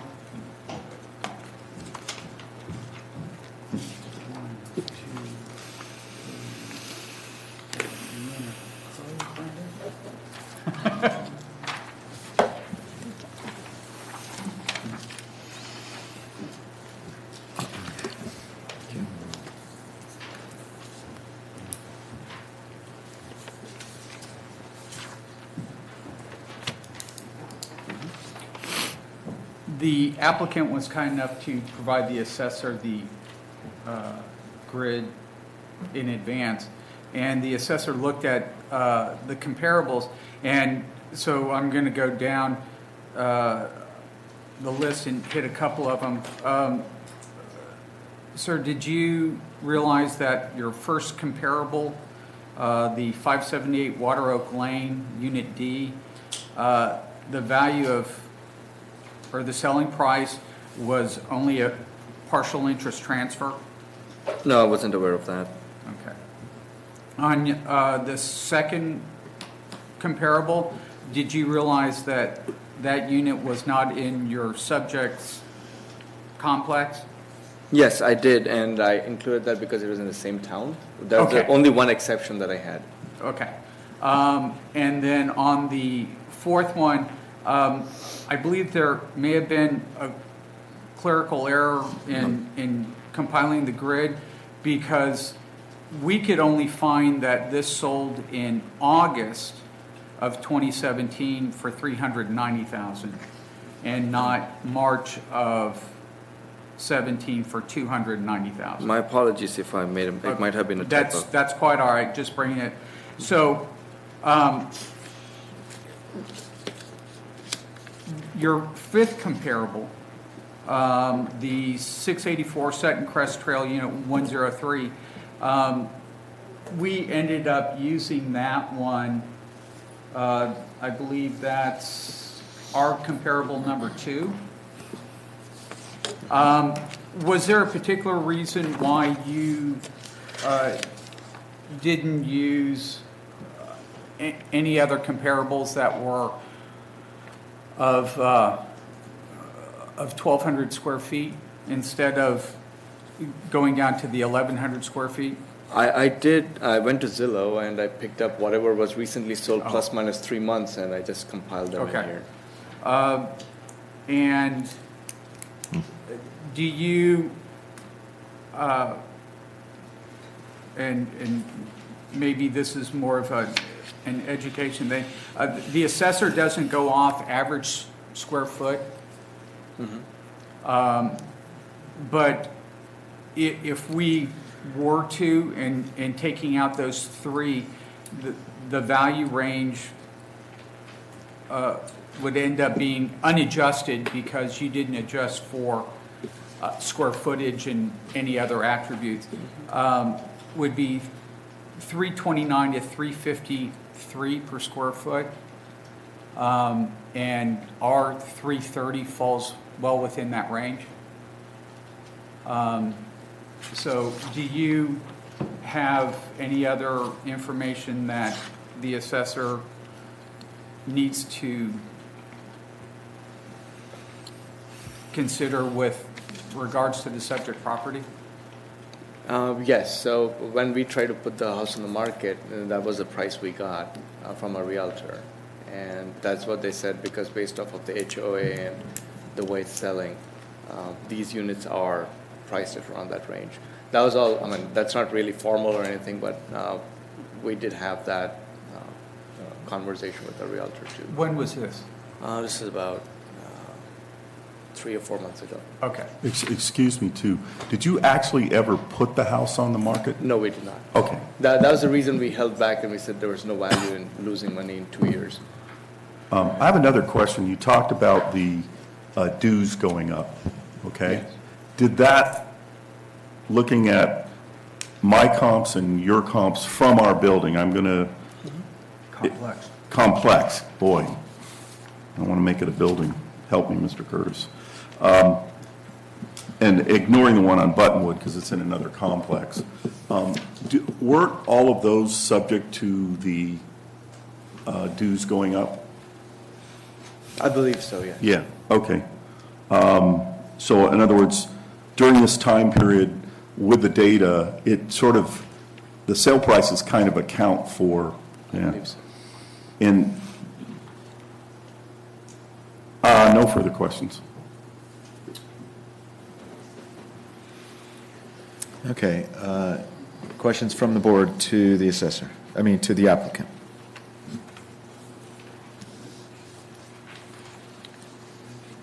Or the assessor? Okay. To the assessor, the applicant brings up a good point regarding end unit versus a non-end unit. Did you make any adjustments for that?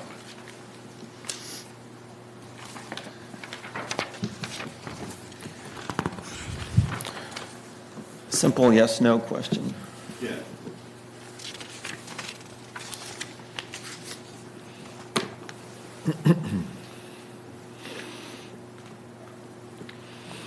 To the applicant, is the subject an end unit? Yes, it is an end unit. Sorry, my bad. It is not an end unit. There's a home next to us. Well, it looks like there's in the picture, and unfortunately, I covered my own stuff. I can't remember. Okay. Is there a gap between you and the house next door? Yeah, there are gaps. Yeah, the gap. We have fire exits, Yeah. so that's why we have a gap, but it's not an end unit. Okay. The end unit comes all the way at the other side. Yeah. Basically, I don't remember any of my comps being an end unit, so I didn't adjust for it. Also, I didn't see it necessarily in the marketplace. Sounds good, should be, but I don't always see the marketplace do that. You didn't see it in the marketplace because you didn't look, right? Well, no, I didn't. When I looked You didn't at see them, them. I didn't see anything as an end. I didn't see an end unit the day I went there. You actually looked to see if there were end units? Right. I didn't see an end unit in any of my comps.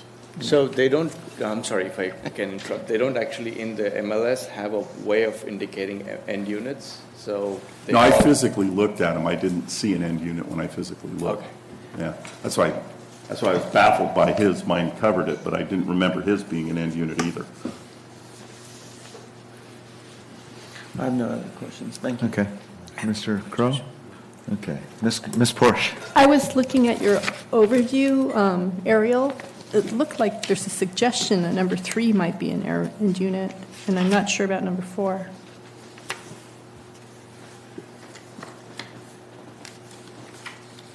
Once again, I don't, so you're walking down a hall, kind of in between units, you shoot the thing and, but, yeah. And in general, unless there's like a view associated with it, I know the old end unit theory, and a lot of buildings have mostly, there's also a definition, because sometimes it's a corner, but not necessarily an end, that kind of thing. With the trees and everything around it, and I didn't see either in dollars in the marketplace or anything unusual or anything like that.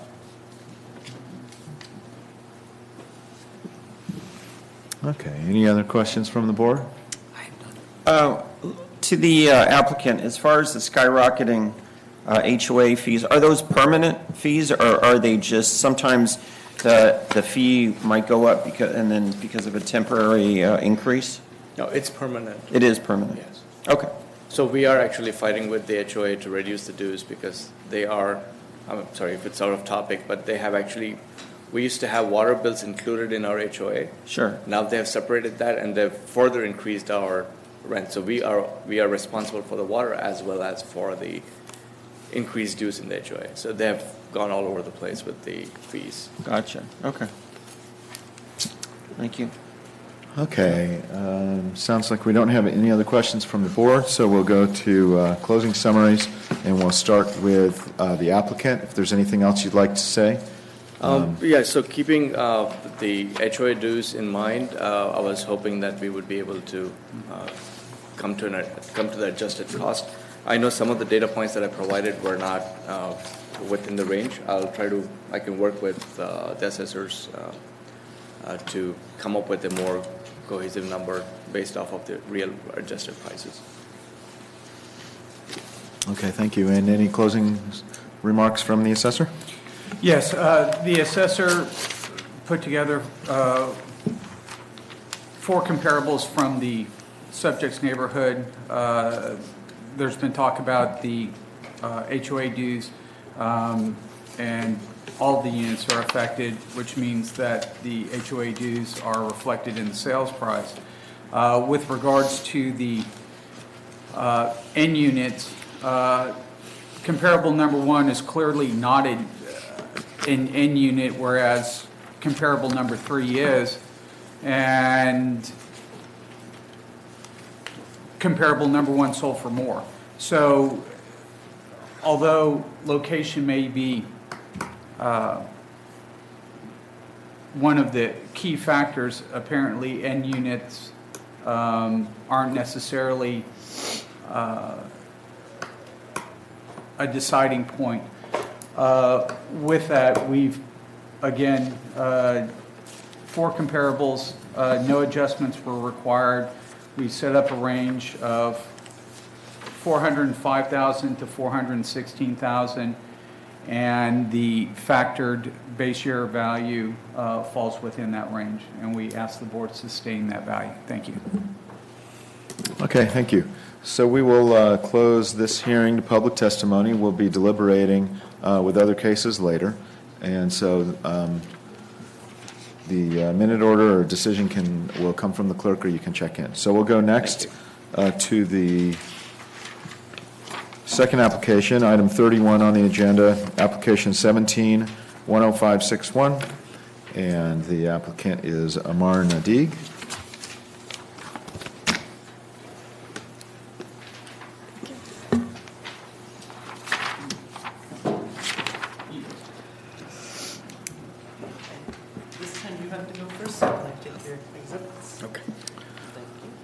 Okay, so again, we're looking at a single-family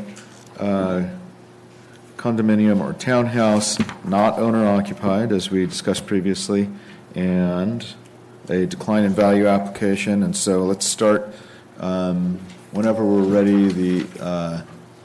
The applicant will go first, but I'd like to hear, if we could, a brief overview from the assessor just about information on the application. Rick Denham, Ventura County Assessor's Office.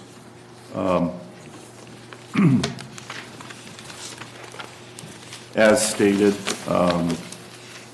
it is a single-family residence. It's from Simi Valley, California. This is a decline in value for 1117. The subject was originally purchased in December 23rd, 2014 for $410,000. It's a single family, and that's about it. Thanks. Okay, so we'll start with the applicant's presentation. Yes, thank you. This is a two-bedroom, one-bathroom home. Did we all receive, was there a handout? Yes, it has, it's Was the it one with the applicant's application? application that Okay. doesn't have a number on it. So we'll call that applicant's exhibit 1, and everyone should have it. And then there is a Three-page. third page to it. Sorry to keep interrupting you. Just want to make sure everyone has the same info. It is a 3-page handout that we just received with the application on the top. So applicant's exhibit 1. We'll wait 1 second to make sure Mr. Curtis has his. Gotcha. Okay, go ahead whenever you're ready. So this is a two-bed, one-bathroom home, and it has a pool in the back, but it depends on how it's maintained, and it's just empty right now. It's mostly unoccupied most of the year, except for a period of time when my parents visit, and that's pretty much when it's used, and we close it after all that is done.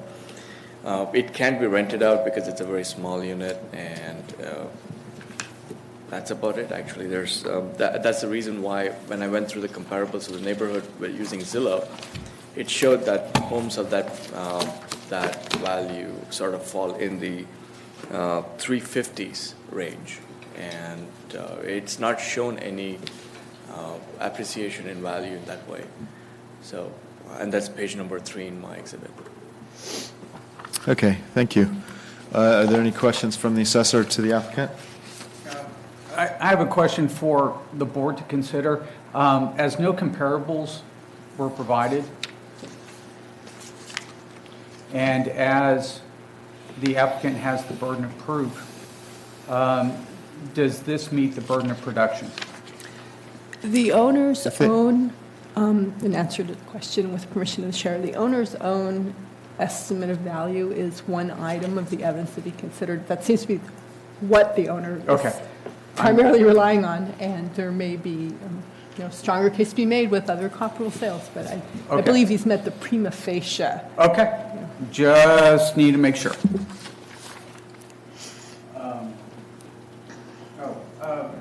You stated that the property couldn't be rented?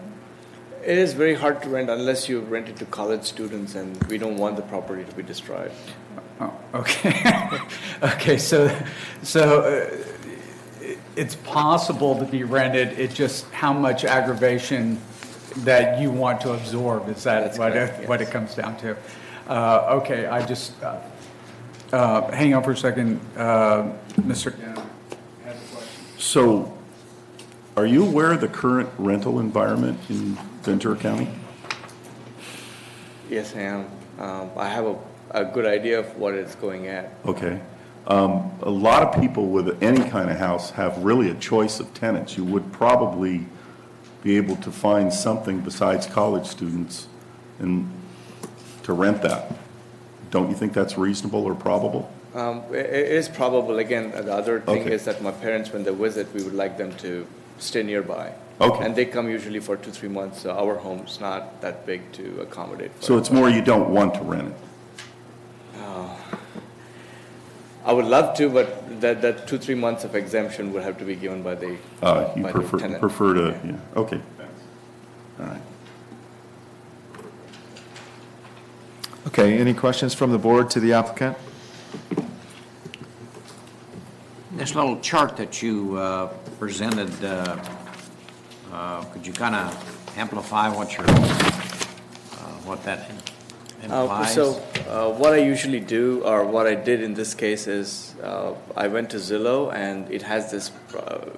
It has its valuation based off of how the market's working in the neighborhood, and it charts it out through an algorithm.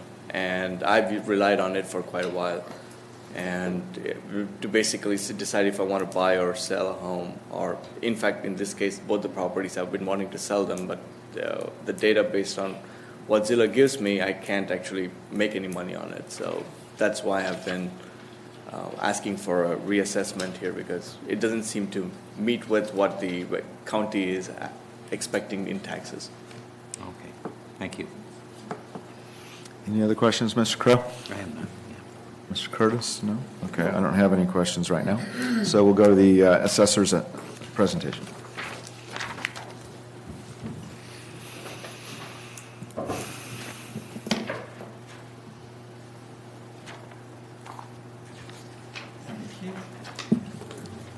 Thank you.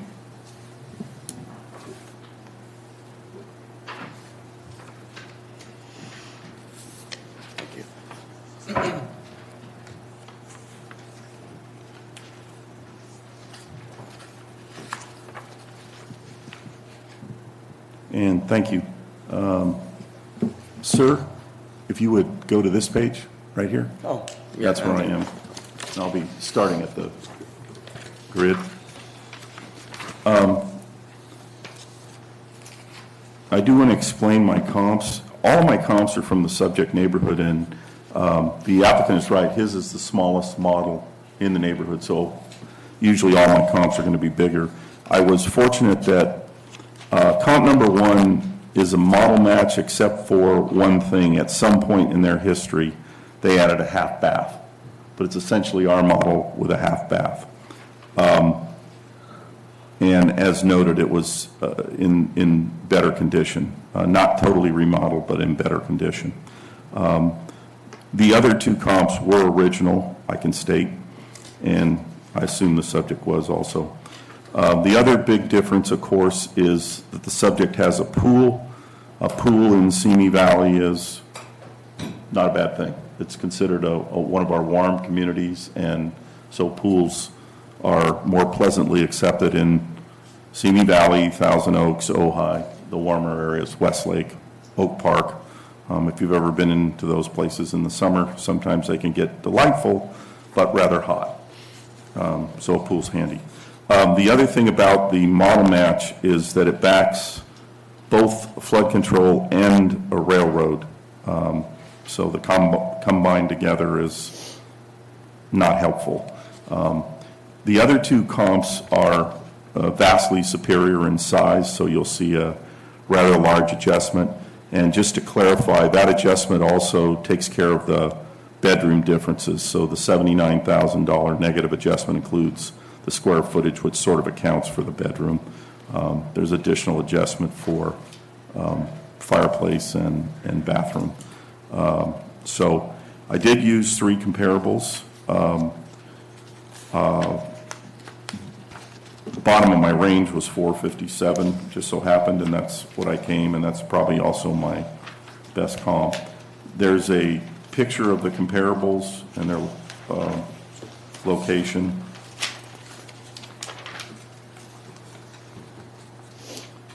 And basically, our presentation showed a model match. It's been under Prop 13. It's our opinion that's since 2004, when it was purchased for $410,000, that it's probably gone up in value, and that 457, which is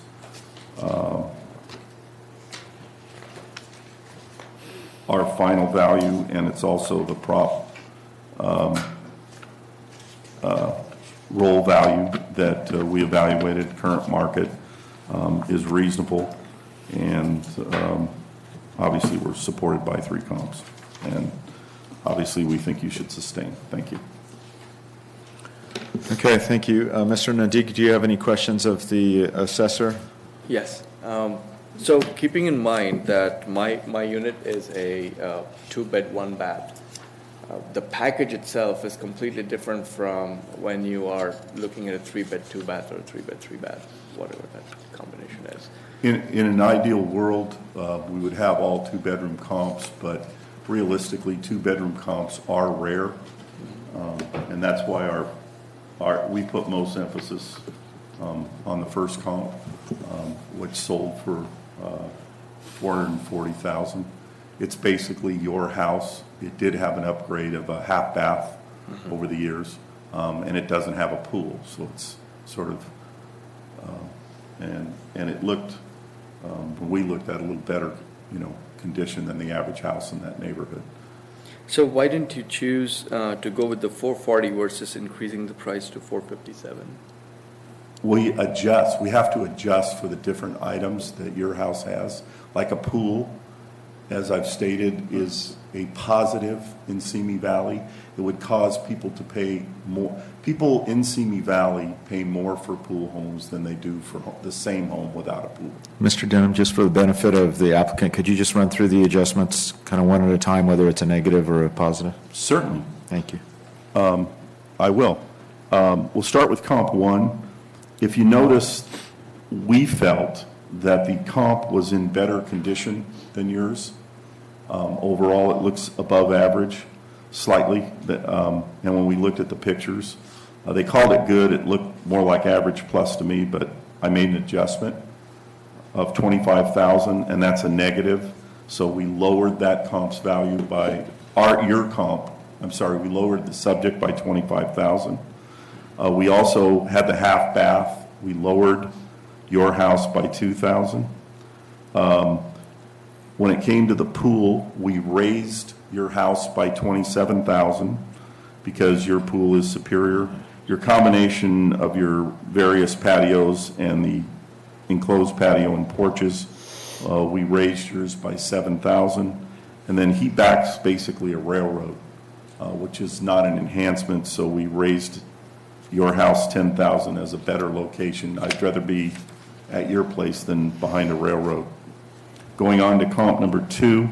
Sorry, I was just for clarification. Oh, I think just comp 1? I think he was only referring to comp 1. Oh, thank you. I'm sorry. Thank you. Just give me one moment and just run through this one more time.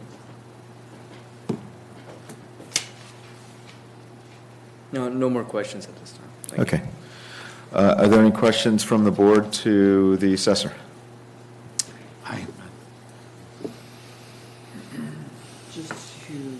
Quick question to the applicant. The condition of the pool is average, good, bad? The pool is empty, and my parents, when they come, they don't swim in it. So it's empty, and it's usually, the sides are, then it needs a redo at some point. So it was empty as of that date? Of what day, I'm sorry? The date of the valuation, which is January 1st, 2017. It's not been filled in since 2008, I think. 2008? Yeah. Okay. So the only thing we do is run the pump to drain it whenever there's water, with rainwater that collects in it. So we run the pump to just pump it out. That's okay. Thank you. Any other questions from the board? Okay. So then we'll finish with closing summaries. We'll start with the assessor and finish with the applicant. Moment, please.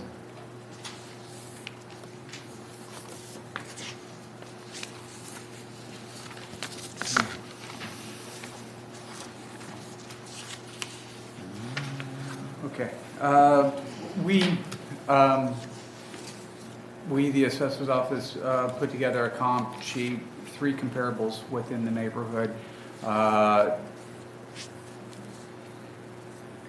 And that stands up against the applicant's Zestimate grid of showing what approximately his home is. We feel we have stronger evidence for the board to consider, and ask the board to sustain our values. Okay, thank you. Any other comments, Mr. Nadeek? Nothing to add. Thank you. Okay, so we'll close the hearing to public testimony, and again, we'll deliberate on this case along with the others today, and you can check in with Mr. Vlahakis regarding a decision, or a minute order will be sent out. So, thank you for your time.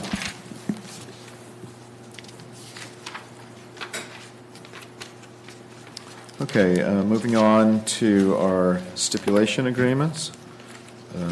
We have items 44 through 91, and I believe we received all of those via email ahead of time. Is that right? That's correct. With the exception of the 3 that you've already approved, you did receive all of the other stipulations by email last Thursday.